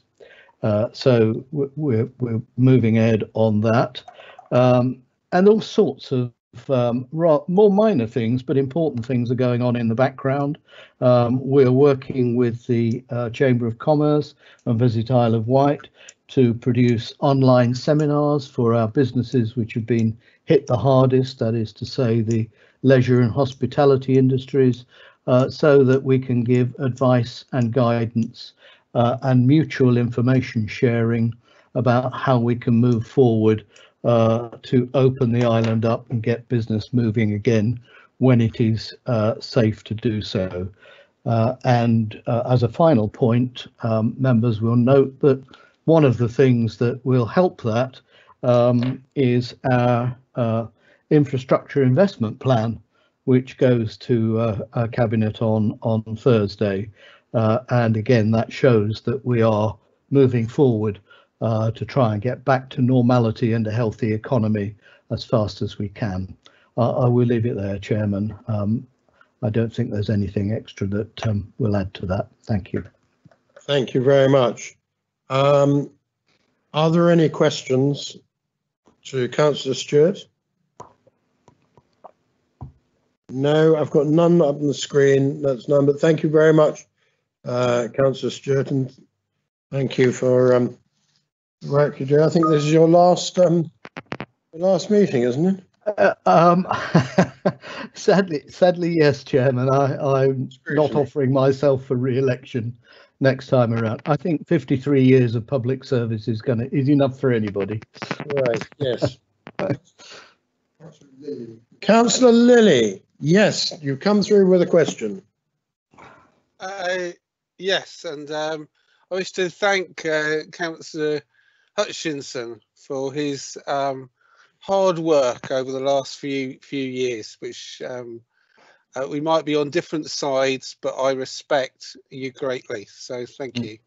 The question is, when is it planned in the discussions with the travel with the White Link and Red Funnel that full service across the Solent will start to be put into place? For instance, the reinstatement of the Fast Cat, which is quite an important travel to ride, and obviously the other places like to Yarmouth, etc.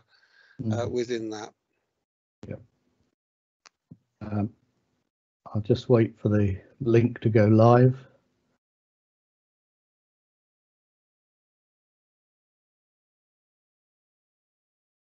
Yeah, right. I wish I could give you a date for that, Councillor Lilly. Oh, firstly, thank you for those few kind words. Much appreciated. I wish I could give you a date for when the ferries will open up all of their services and increase the frequency of services. We are talking to them regularly. I know our Assistant Chief Executive speaks to the ferries every day or so to discover what they're doing and how they're doing it. I think they will have to follow the kind of guidelines that we are also seeing. So on the 29th of March, we move to the next stage when people can be meeting, 6 people or 2 households can meet outdoors. Sports facilities will be open and organised sport allowed. And more importantly, travel outside the local area will be allowed. Now, quite how far a local area extends, no one is saying. But clearly, if the ferry companies can see that people are beginning to travel and we feel that it is safe to do so, they will want to open up. So it is a very rapidly changing process. If I could give you a precise date, I would, but I suspect the dates might be slightly different for the various differing links that we've got. And I do understand the issues about the fast cat link, very important for Ride. I would hope we get that back as one of the earliest ones. Right, thank you very much. Thank you. Right, no other questions. And so we'll now move on, please, to the leaders' update. Thank you, Chair. I'll just wait for to go live. Thank you, Chair. Sorry, I meant to say, Councillor Stewart, thank you, Councillor Hutchinson. Yeah, that's okay. I worked it out. Yeah, that's good. And I would echo all the comments about Councillor Hutchinson's service, but we'll have the opportunity to deal with that in due course. 3 points, Chair. People are probably wondering where we progressed with the island deal, which, as you know, we were receiving £50,000 worth of investment from government to help us prepare a case in the format which government require. I can pleasingly say that that is very actively underway now, and we have our officials engaging with government officials to take that forward with a format that is able to be embedded in their current funding formula, is the best way I can put it, so that they can actually see what our unique case is in the context. It's far more than the Portsmouth work as people describe. So I'm very pleased about that. I'm getting more confident now that's going to be successful. The second thing is, you will have seen, or members will have seen, that the Solent LEP was successful in its bid to be a free port. I can confirm that the island, and I wrote on behalf of the island, gave that a full support. And we can expect from that, I think, to see some significant benefits to the island, not just in jobs, but also in our economic investment. The third item I'm going to mention is the Levelling Up Fund, which is a new fund of over £30 billion, which the government are making available. Each location can apply for a maximum of £20 million to see if it can meet the criteria. And we are very fortunate because our officers have done an exceptionally good piece of work regarding the, as is further in the agenda, the Isle of Wight Infrastructure Investment Plan. And whilst I don't want to steal any of Councillor Whittle's thunder, he'll tell you the level of detail that we've got. This does mean that we will able to make a very positive bid into that new Levelling Up Fund. So those 3 things are all good for the island, and I'm pleased that we've been able to position ourselves to take advantage of what is available now. So that's it, Chair, I believe. Thank you. We've got one question, Councillor James Evans. Thank you, Chair, and thank you, Leader, for the update. Just a quick question on the free ports. Obviously, that was almost unexpected news, but great news because it does offer opportunities, as you say. Do you know if the boundary of the free port extends to Newport Harbour? I know it's called the Solent, and I was trying to find a map. I couldn't find anything. No, the answer to your question is yes, but I need just to qualify that the actual close location of the free port was built is in Southampton. But because we're part of the Solent area and there's a big zonal boundary, this is why it's so good for the island that we fall under the umbrella. And once all the details come out, I'll make sure they're shared with you and other members. I think particularly you need to see that from the Chamber's perspective as well. This really genuinely is good news. I think this is why the Solent are so pleased that we managed to be a winner out of what was originally 11 bids, and there were many that didn't make it around the country. So I think we need to, officers are already on the case, we need to take advantage and this could be another good boost for the island economy at a very much needed time. Yeah, thank you, because I think it's a concept we're not familiar with, are we, yet? And everyone needs to get under the skin of it and really understand what the advantages are. Yeah, and our Section 151 officer is going to be giving the Cabinet a briefing on it, and if I can, I'll ask if we can arrange that for the whole membership in due course. That'd be great. Thank you. Thank you, Councillor Jones-Evans. No other questions. Right, we'll then move on to the next item, which is review items due to be considered by the Cabinet. I don't want this to be an absolute marathon.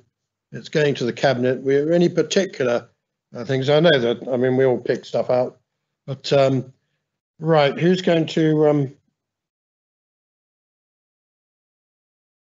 anyone got anything live on that? Go through the list. The first one is the Isle of Wight infrastructure plan. Who wants to speak on that? Sorry, put my notes away. So, Chairman, if required, Councillor Whittle, who's the lead member, can speak. Right, Councillor Whittle. Yes, I can give you a brief summary on it.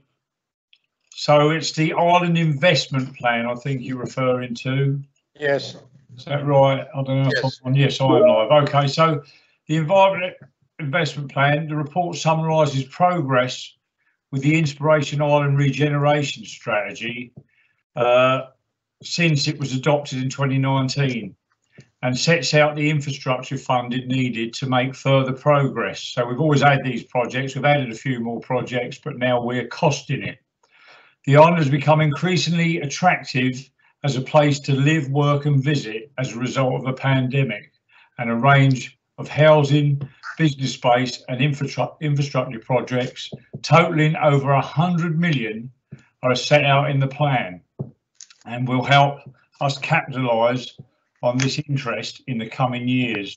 So basically it goes back to our original plan for 2019, but now it's costed, so we know what sort of funding we need to seek from government, Chairman.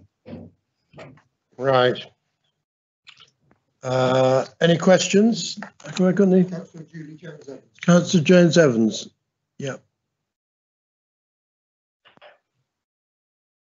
Thank you, Chair. Thank you, Councillor Whittle, for explaining the reasons behind this paper. I was a bit disappointed in some of the narrative on page 4 of the report itself about the town centre decline. Some things in there I don't agree with, and I think it really paints a very, very, very poor picture. But maybe that's the point if we're asking government for money. But for instance, the shop vacancy rate in Newport is at the national average 11%. Well, the national average now is 13%. Our problem in Newport, as you know, is the fact that we've got too many large units. We've actually got very, very thriving and quite a good retail offer from independents. And we've had 4 independent businesses open up during December. Yeah. Now, I know this is painting a picture for a certain purpose, but you know what? I don't think it's as bleak as we believe. And it's not about the listed buildings. It's about the rates, as you know. It's about the large premises. They're the ones that are empty. They're the ones that aren't going. Councillor Jones-Evans, you are correct, but don't forget that this is setting out how we're going to get funding. People who are doing well don't tend to get much funding. So it might seem a bit doom and gloom, but to be honest with you, nationally, the situation with our high streets and retail is in doom and gloom. And you're correct, primary towns such as Newport have suffered vastly more than the secondary towns because people have sort of not gone to the primary towns as much, with the perception of them being more populated with shoppers. However, the towns with the larger retail units tend to attract the multiples, and the multiples have suffered far more during this epidemic. And this is a time of opportunity, you're correct, for our independent retailers to step forward and fill the gap, And what we need to help them now is sensible rate adjustment, because you're right, Newport business rates are far higher than anywhere else on the island because it is our market town. And these are the sort of things that we need to look at now and push our case forward to government. And that basically is what this investment plan is all about. We've got like 24, 25 projects. We never had any projects when we started this council. So we're putting things forward, especially with the HAS, and fingers crossed, Councillor Evans, that we can put our case forward. And I know you do a good job as a voice for Newport. Yeah, thank you, Councillor Whittle. You know, we all need to be all want to talk up our places, don't we? We don't get anything by talking ourselves down. But appreciate the purposes report. And if I get anyone asking me what's going on, I will better put them right. Thank you. That's right. And asking for fixed money means you have to have a problem. Right. We'll carry hope in our hearts. Yeah. Before we move on to the dinosaur island, I know that Councillor Andre wants to talk about. Can I just ask that when you look at Medina Yard, that where possible, we do not lose a valuable yard in Cowes. People from the mainland come and spend money here in the yachting industry in the winter time, and it's very hard to find space for your boat, and the loss of a yard would be a backward step, in my opinion. But being someone who likes to go on the water, perhaps I experience it more than others, but there are lots of other people who I'm sure would agree with me. Yeah, I know. I've got Councillor Andre first, who is now going to, thank you, Councillor Whittle. We're now going to... I'm hanging on for the dinosaur questions. I've got a little bit to read on that. I think this is what Councillor Andre's going to ask. Yes. Would you like to give your presentation on the dinosaur, or do you not want? Yes, I can do. I don't mind. So just as an update, by way of an update, Chairman, on Dinosaur Isle. Sorry. I may have made a mistake there. Councillor Lilly, is your question about the investment plan? Yes, it is, Chair. I beg your pardon. Can we just go back to the investment plan? Yes, sure. I didn't appreciate that because it was on my list. It's underneath the dinosaurs. But sorry, I'm not referring to the councillors there by any means. Councillor Lilly, your question. Oh, well, it's a question and comments really to the report. Totally understand, Councillor Whittle, this is about going for funding. I can understand that. My particular points was on the report was one, a question about the actual involvement of town and parish councils, which I think is extremely important within that. You know of the involvement in Ryde and in Newport, etc. I know in East Cowes and Cowes and Sandown, how town and parish councils are getting much more actively involved in employment creation and business development, and they can also access funding and apply for funding. So I particularly felt that was lacking in the report. My other point is about you do mention about tidal. I'm not going to go in there. I've got views about that, but particularly we have other renewables like solar, which has great potential for creating industries, particularly in producing hydrogen, etc. And again, that isn't necessarily emphasised, and I think the whole green agenda is a potential. We do have companies like Vestas that actually the whole what I call manufacturing side on renewables has got real potential, and I feel that in itself needs to be.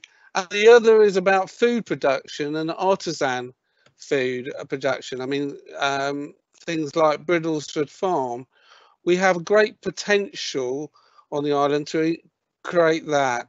And then, and my last point is about new business.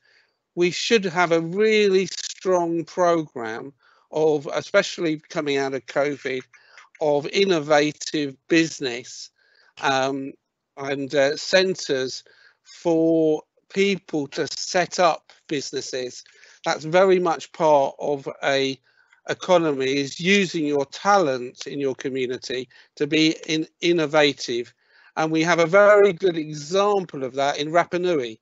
Here you had two young men in Cowes who actually set up a sort of business. We should have a lot more investment into the Rapa Nuis of this world, right?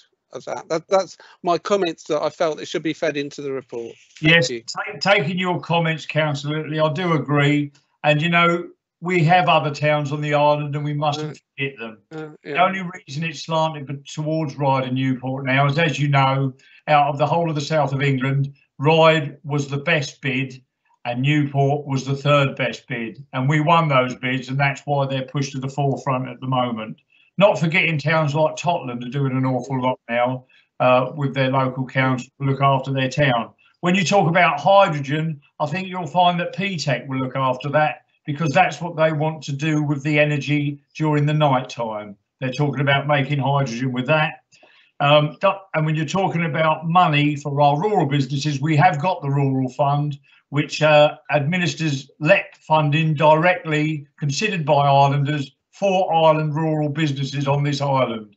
And I would say anybody, and I always put in my newsletters, should write into the Rural Fund, and you can put your bids in there for start-up businesses or for things needed to be acquired for existing rural businesses. So there are things that are catered for. It's important to signpost them, and you're right. But I think Ryde and Newport seem like they're always at the forefront, and it's simply because we have achieved gaining funding. But we have to bring the other towns with us. And now, as we've got two full-time Historic England officers on the island, we need to encourage them to look at the other towns to find other projects. Right, thank you very much. Now we'll now move on to the next item, which was is Dinosaur Isle. And Councillor Whittle, I do apologise for interrupting you, but I got that question order incorrect. Right, hopefully I get it right this time. Councillor Whittle. All right, let me read out my dinosaur one. Am I on? No, I'm not. I'm waiting for the ping. You're still live, I'm not.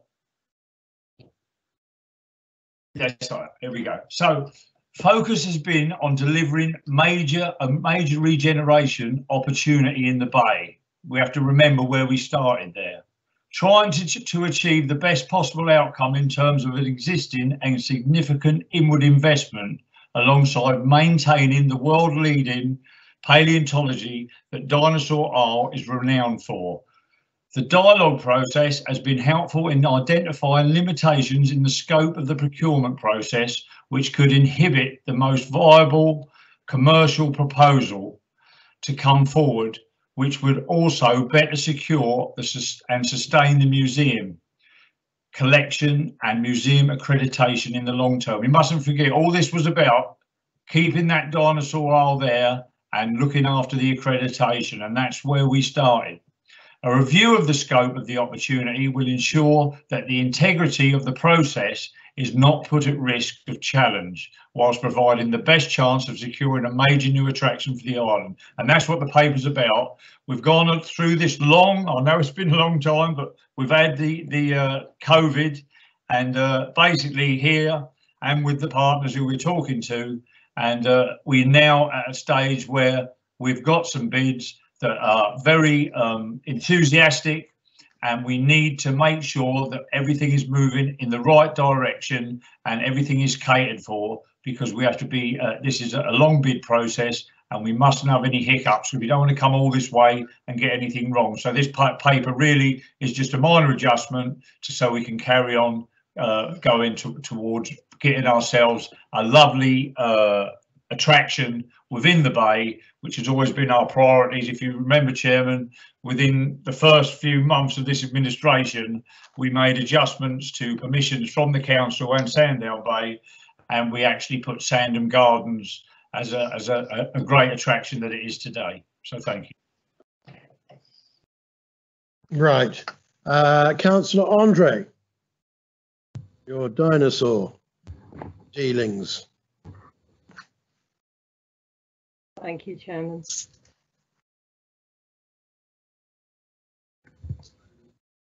What? I'm just waiting to go live. Takes a while to load. Thank you. Well, Councillor Whittle and I do actually agree on the fact that there is fantastic potential here, but I would go even further. I think we need to be more ambitious for this area. Dorset is well known as the Jurassic Coast, but what isn't so well known is that on the island we are the Cretaceous period, and that is extremely significant. I'd just like to clarify one thing though. In terms of the museum, the accreditation of the museum has to be separate from any commercial entity. The accreditation of the museum is not for profit. So how do we make this whole thing more viable? I'm very disappointed that the recommendation after 4 years where we have had soft market testing and the members of the public have been engaged in this, that the recommendation that we're asked to approve tonight is to undertake a review and assessment of the invitation to tender to better understand the viability issues. We should know the viability issues by now, and in the meantime, the areas, Dinosaur Isle, the building is getting more and more expensive to maintain because it's deteriorating. I'm disappointed that in the recent budget, the hours of opening of Dinosaur Isle were actually reduced. So how will this support the business case? A petition with around 3,800 signatures was rejected by the Isle of Wight Council because it was said that it would commit the council to a long-term view on Browns, but isn't that what we want? We want a long-term view. We want to actually protect our heritage.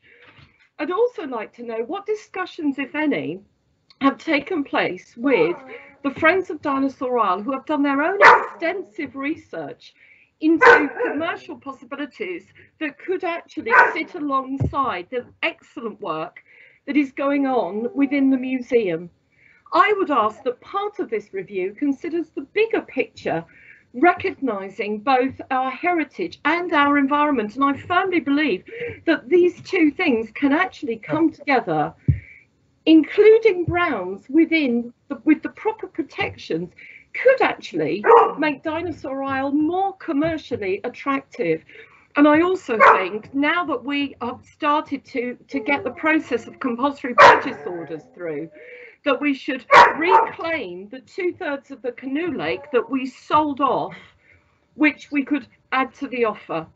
So that's what I want to say on that. And I know, Councillor Whittle, you have noted the couple of questions that were in that, so thank you. And I would ask very much, so far, I've not been included as the ward member in any of the discussions, despite the fact that I know discussions have taken place. So I would very much welcome being involved in future discussions. Thank you. Councillor Andre, I take on board what you say about being the local member. And if you go back like 2 years, we were actually having consultations within Dino Isle with stakeholders, with yourself, and that's how this whole thing started. Because firstly, we had to realise what we were looking for and what we wanted to do. And I can assure you that the Friends of Dinosaur Isle have been on board all the way through. I can also tell you that I know about as much as you do about this new tendering process that we're doing. And basically the paper is a bit like, you think, well, what is that all about? And I thought the same, but basically we're not supposed to know what it's all about really, because it's still in train. And basically this is something that the officers and the legal team have to make sure is right, because we do not want to go down all of this long road we've been on and get to the end and find we're challenged and we've done something wrong. And that's what this paper's about. And, you know, I know you've got your own aspirations for that site, but in my view, when you're talking about something that's somewhere else doing it here, I think you're better to be unique than a smaller lookalike of something else. Okay, and I think our dinosaur, I know what they've got in Devon or wherever with their Cretaceous thing, but you know, their dinosaur, but we've always had ours. And this has always been a theme on the island, and it's a seed that we need to grow. And I'd really like to see this taken to be, like you say, as ambitious as it could be. And this is what the paper's about. And I think that I had meetings with the chief executive of the Natural History Museum.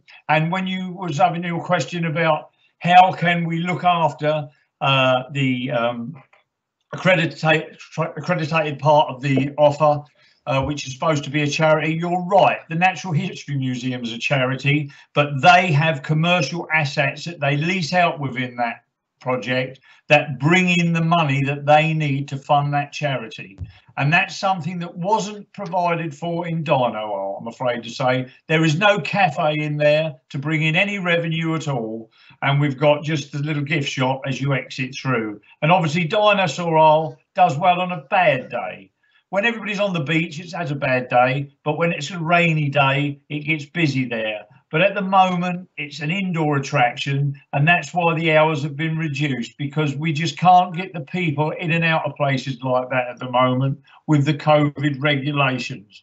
But this is all about a long-term view, I can assure you of that. And with a great will, the Cabinet and the officer team all want to see the best outcome for this project. And I know it's been a long time, but nothing any good happens like that. Everything, even all the regeneration projects have taken a long time because you have to lay the tracks. But with 25 projects, we have laid the tracks for this council, and the officers done a lot of hard work in between handing out grants and everything else. But we still keep our nose to the grindstone. But this paper is complex and it's hard to understand simply because we're not supposed to understand it. It is, you know, it's a legal journey we're on, and we're not supposed to know too much about it. But I can assure you, it is going in the right direction, and hence the adjustment.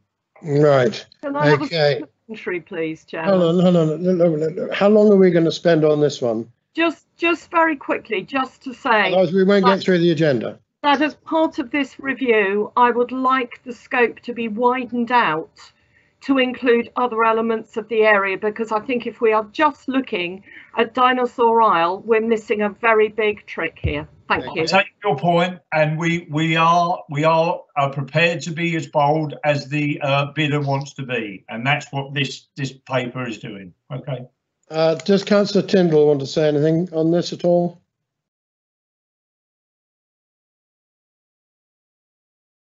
I've got you down to. Or Councillor Stewart. Yes. No, Chair, I think we're probably covering this because obviously we'll be dealing with the Cabinet. Yeah, Councillor Tyndall, have you got anything to add or to? No, Councillor Whittle has done an extremely good job on it. Okay, fine. Councillor Jones Evans wants to make one very quick comment. Thank you, Chair.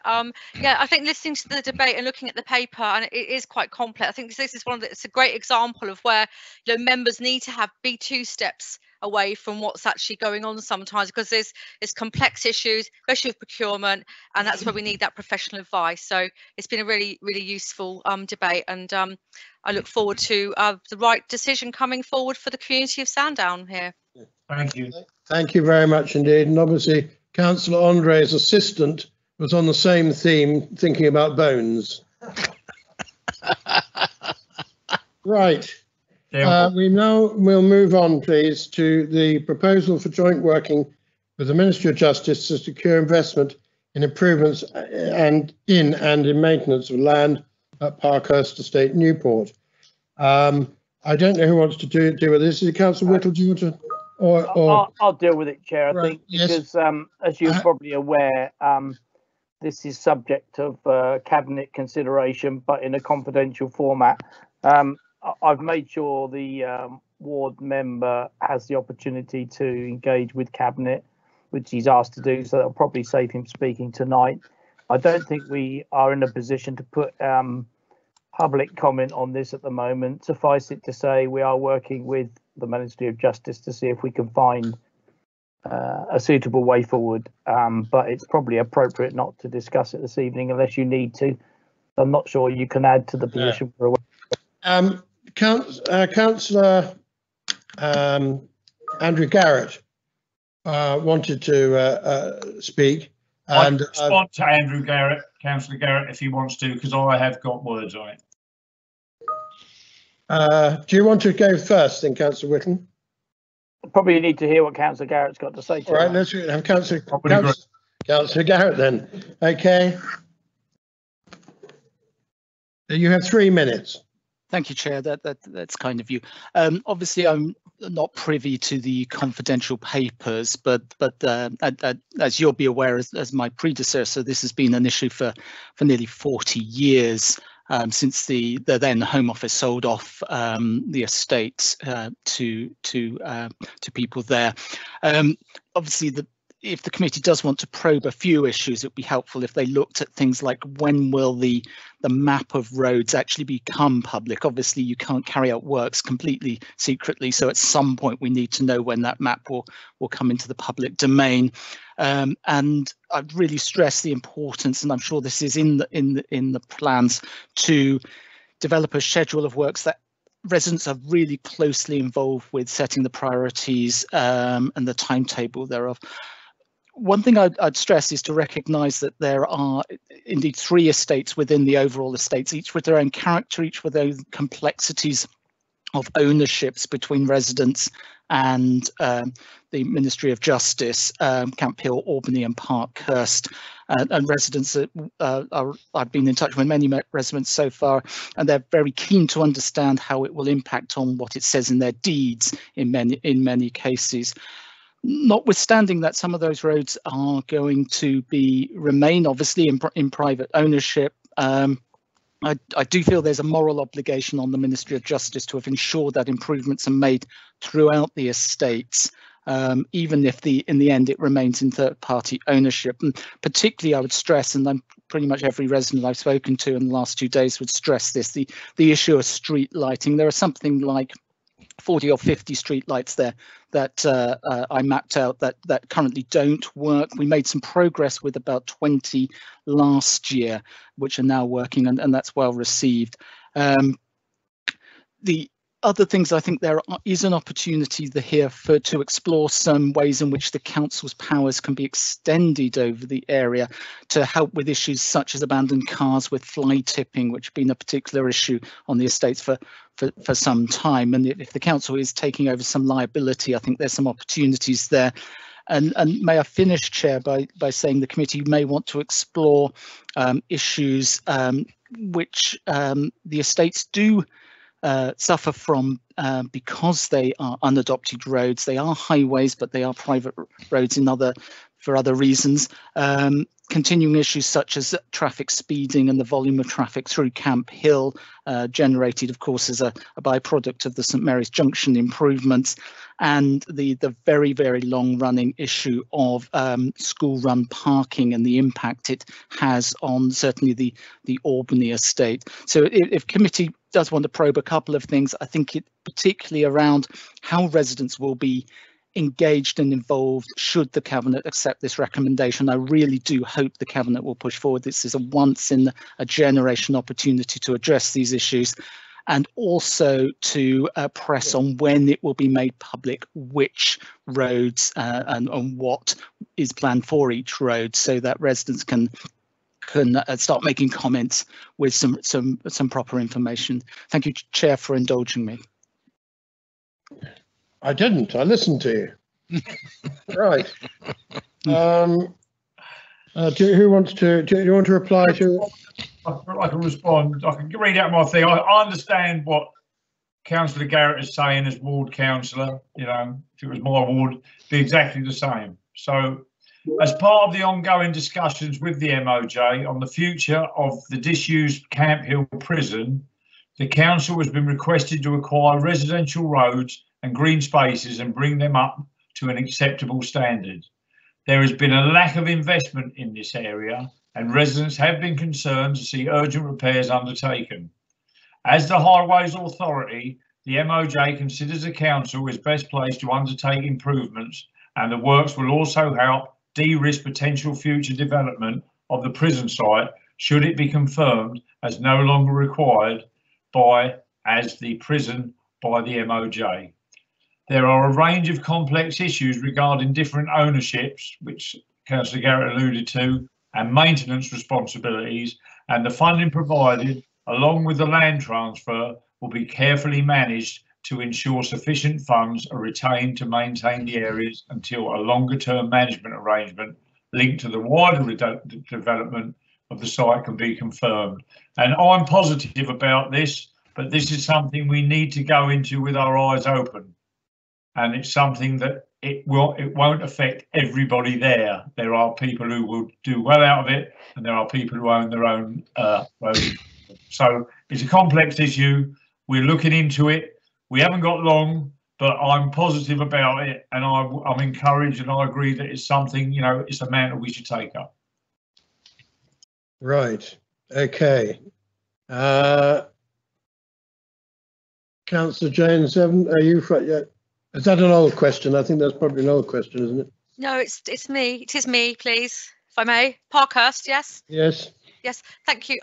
Yeah, I think this, for anyone who lives in Newport, knows the prison estates and know the state of them and the frustration of residents up there. You know, we've got friends who live up there, and yeah, obviously they didn't have their eyes wide open when they took it on 50 years ago. So I understand that, obviously, you know, when yourself, Chair, when you were the member there, and now we've got Councillor Garrett, and, you know, congratulate Councillor Garrett on his progress here, and a really fruitful discussion with the MOJ.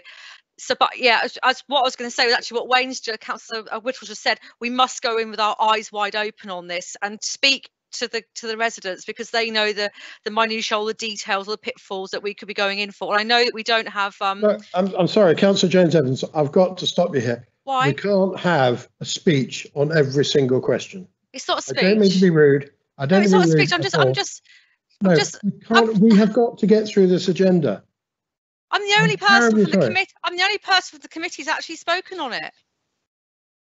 I'm on this committee, and I read the papers, and I sit here, and I hear to scrutinise. I'm just saying that we need to be really mindful of this, and this is a recommendation from Scrutiny to the cabinet member. That's what I'm doing. I'm doing my job, Councillor Hollis. I'm sorry if it irritates you. If you can try and make it a bit shorter each time, it would be very helpful.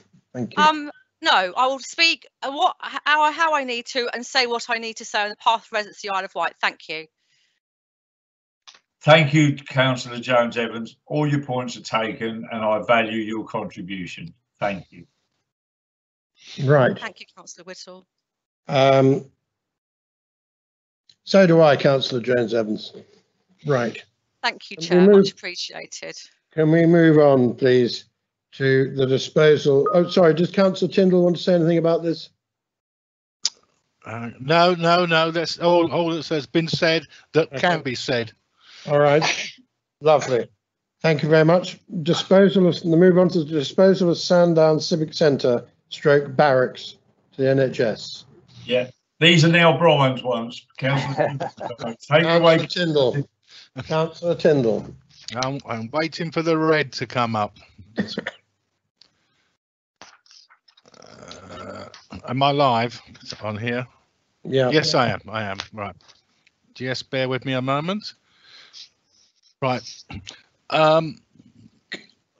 Yeah, this is disposal of the former civil centre and barracks at Sandown. Now, this was nothing that the council were pursuing. This was the NHS approached the council to the purchase of this particular property, and for the council, it's given us an opportunity to receive a significant capital receipt because they are buying the freehold of this. and although the council normally would leasehold these properties, in this instance, because it's going to another public body, and obviously we can gain some cash out of it, we've decided to go ahead with and agree with them for the freehold. So it's an underutilised building, and it's going to be repurposed and refurbished to provide improved services to local people. It will be a welcome to home to council and NHS staff in what we're looking at as the joined up one public service approach. The one thing is we have to get this agreed by the 31st of March, otherwise the money disappears, and that's why the paper's here. Now, obviously, on the cabinet papers, there's a great deal more information about what they're planning to do in the revamping of it. But at this stage, I'll leave that and ask if there's any questions at all. Right. Any questions? Councillor Andre. I will be brief, Chairman, once I go live. Okay, thank you for that, Councillor Dillon. I have to admit, I'm very much in favour of this. It supports the operational agreement to reduce the council's overall sort of built asset.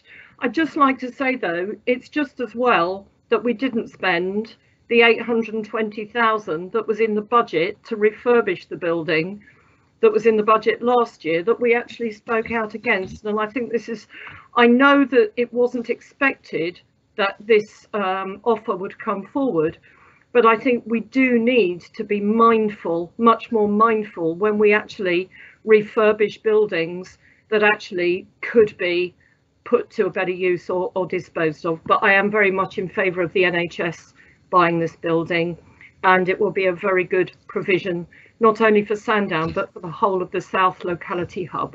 Thank you. Thank you very much. Yeah, if I can just reply. Yes. I think we are very lucky in this council to have some very astute officers when it comes to disposal of our properties, and they are very wise in what they do and where they spend their money, and they should be congratulated on that. Obviously, I can't say any more about how much money we're going to get because it's still being discussed and negotiated. But I think if I'd just like to say, could we go to the recommendation? Oh, sorry, wrong meeting. I will leave it there, I think. Yeah. Thank you very much. Right. I've got no more questions there. Disposal of Ryde Harbour and adjoining land. It's Councillor Tyndall again, and Councillor Hutchinson if he wishes to. Okay, am I live? Right. Yes. No. I'm not doubting you, Councillor Tyndall. Oh, hang on. I'm waiting to go live. Can you hear me, and should I speak now? Yep. Okay, got it. Okay. No, I'm speaking because this is part of Councillor Hutchinson's exit strategy to get rid of as much work as he possibly can. So here we go. Yes, it's been agreed, obviously, with Ryde Town Council that we wish to dispose of the the Ryde Harbour and the adjoining land, and they wish to purchase part of it at a peppercorn price, and also take on the lease of other adjoining properties there, which will help them out. Sorry, just bear with me. Okay. Now, this has been fully discussed with Ryde Town Council. They're more than aware of what it is they're looking to do, and they are very anxious to go ahead and do this and develop the site. So I don't know if there's much else to say. The only one thing I will say about the paper, it does actually mention Ventnor in there, but that is because that's originally was all part of the same paper, but now that will be looked at as a separate issue at a later date. So whilst Ventnor mentioned, that's discussions for a later date on that particular thing. Business plans have been prepared linking the harbour acquisition to interest in lease of adjacent areas of land to improve the harbour offers to users and the public. So it's got full support from Ryde Town Council, and I'd like to think that we will go ahead with this at the Cabinet. Right, Councillor Andre. Thank you, Chairman. Okay, I'd just like clarification, if you would indulge me, Councillor Tyndall. The recommendation on page 102 seems actually very woolly, and normally, and you've already said that it's options 1 and 2 to actually agree. Well, sorry, option 1 to agree the freehold transfer. Would it not be usual under the recommendation for one of the options to be the preferred option? Is there any reason why under the recommendation it says all the options are going to be considered? And I'd just like to say I'm really glad that you clarified about Ventnor Harbour, because it didn't seem to be appropriate that was actually tied in with Ryde. So thank you for clarifying that. But can I just ask why there's not a specific option that is in the recommendation, as would normally happen?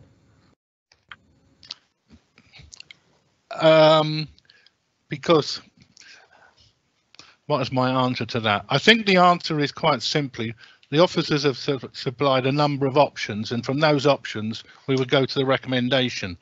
I think as it is at the moment, it would be option 1, but that needs to be discussed a bit further.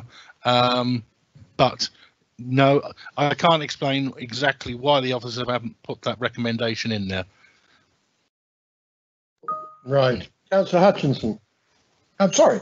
Yes, Councillor Hutchinson. We need to wait till we go live. Right, Yeah. you're live, Councillor Hutchinson. I think it's live.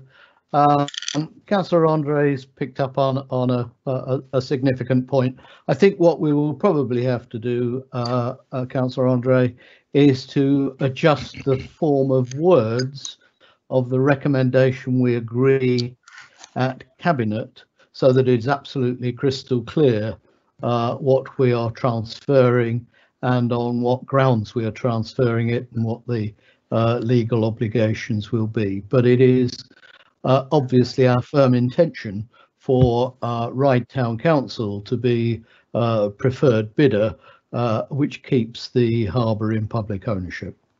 Thank you, Chairman. Mr. Metcalfe would like to say something on this.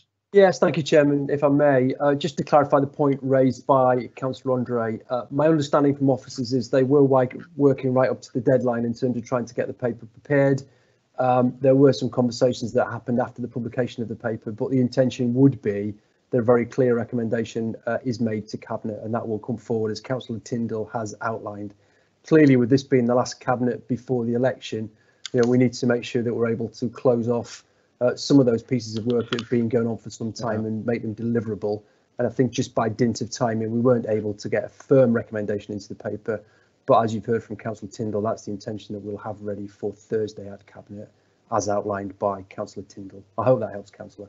Thank you. Right, thank you very much. Right, that concludes that, because the final item is for the Cabinet only, private. And so we'll now move on to item 7, committee's work plan. First of all, forward plan. Has anyone got any particular things about our forward plan, which I need to find?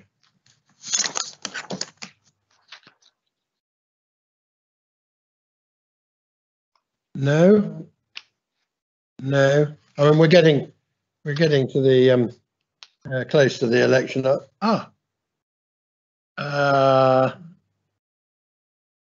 Right.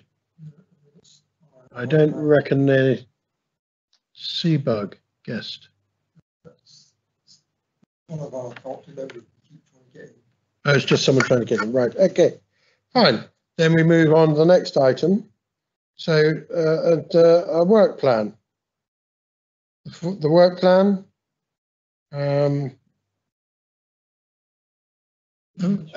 I lost contact with everyone? I can hear you, Chairman. I'm still here. You can still hear you, Chairman. Councillor James Evans. Yeah, yeah, just to clarify, really, Councillor Hollis. Presumably, when there's a new corporate scrutiny committee formed after May, that any new committee could add items into the work plan Yes, as they wanted to. Yeah, Yes, just want to of course. clarify Yes, that. of Yeah, course. yeah. And So I've got no comment to make on this one at the okay. moment, apart Has from anyone looking got any forward other to comments on the work plan? we're looking forward to seeing the commercialisation strategy. I think there's a lot of Yes. work going into that. Yes, That'd be you're good. quite right. And Councillor Andre, is that another comment from you? Yes, please. It's a request, actually, Chairman. Go on. I'm not it's lost you're yet. going to go live, is it? Thank you, Chairman. As we're well aware, in corporate scrutiny, there are certain statutory items that have to come to this committee. And what would be quite useful is if we could actually have perhaps a document that outlines the timeline, things like the Isle of Wight Community Safety Partnership. It's in our terms of reference that we have to receive and review an annual report. So as I say, if we could have a document that gave the timeline of our statutory requirements, that would be very useful. Thank you. I think it would be very useful. Very valid point. Very valid point. For the new corporate scrutiny committee moving forward. Thank you. Right, Mr. Metcalfe, do you want to say something on that? I'm happy to take that away and produce that, Chairman, and talk to whomever sits in your seat after the election and arrange that. Thank you. Right. Okay. Well, then we is that the end of the meeting? Members' question time. Members' question time. No further written questions have been. No further written questions. Julie Jones Evans, I mean, we had on your questions vis-a-vis the floating bridge, but may I guess that we're not going to answer any of them? I might not. I can dig out the answers. No, wait, maybe you weren't sure why we were even bothering with them. So maybe are there any of the questions that there is actually an answer, rather than the answer isn't we can't answer this because of the legal situation? Right. It says we can arrange for Councillor Jones Evans to have a written reply, which might speed up the conclusion of the evening, but make sure she gets valuable response to her question. I think that's probably if that's agreeable with you, Councillor Jones Evans. It's also if there is something that's deemed to be difficult, you will get that reply. Right. Okay. I think that's as clear as mud. But very good. let's move on and all right. I think we've done that to death this evening. Thank you. Look forward to written responses. Thank you. Councillor Stevens. Yeah, I didn't really want to come in, but I just want to say, if Councillor Jones Evans is getting a written response, can we please make sure that all members get it? Thank you. Yes, it'll be published. Yeah. Yes. All right. Thank you very much, and thank you very much, everyone. And we've actually got through at least on time with a touch to spare. Anyway, there we are. Thank you kindly. Thank you, Chair. Well done, everybody. Bye-bye. Thank you, Chair. Thank you. Thank you, Chair. Well done.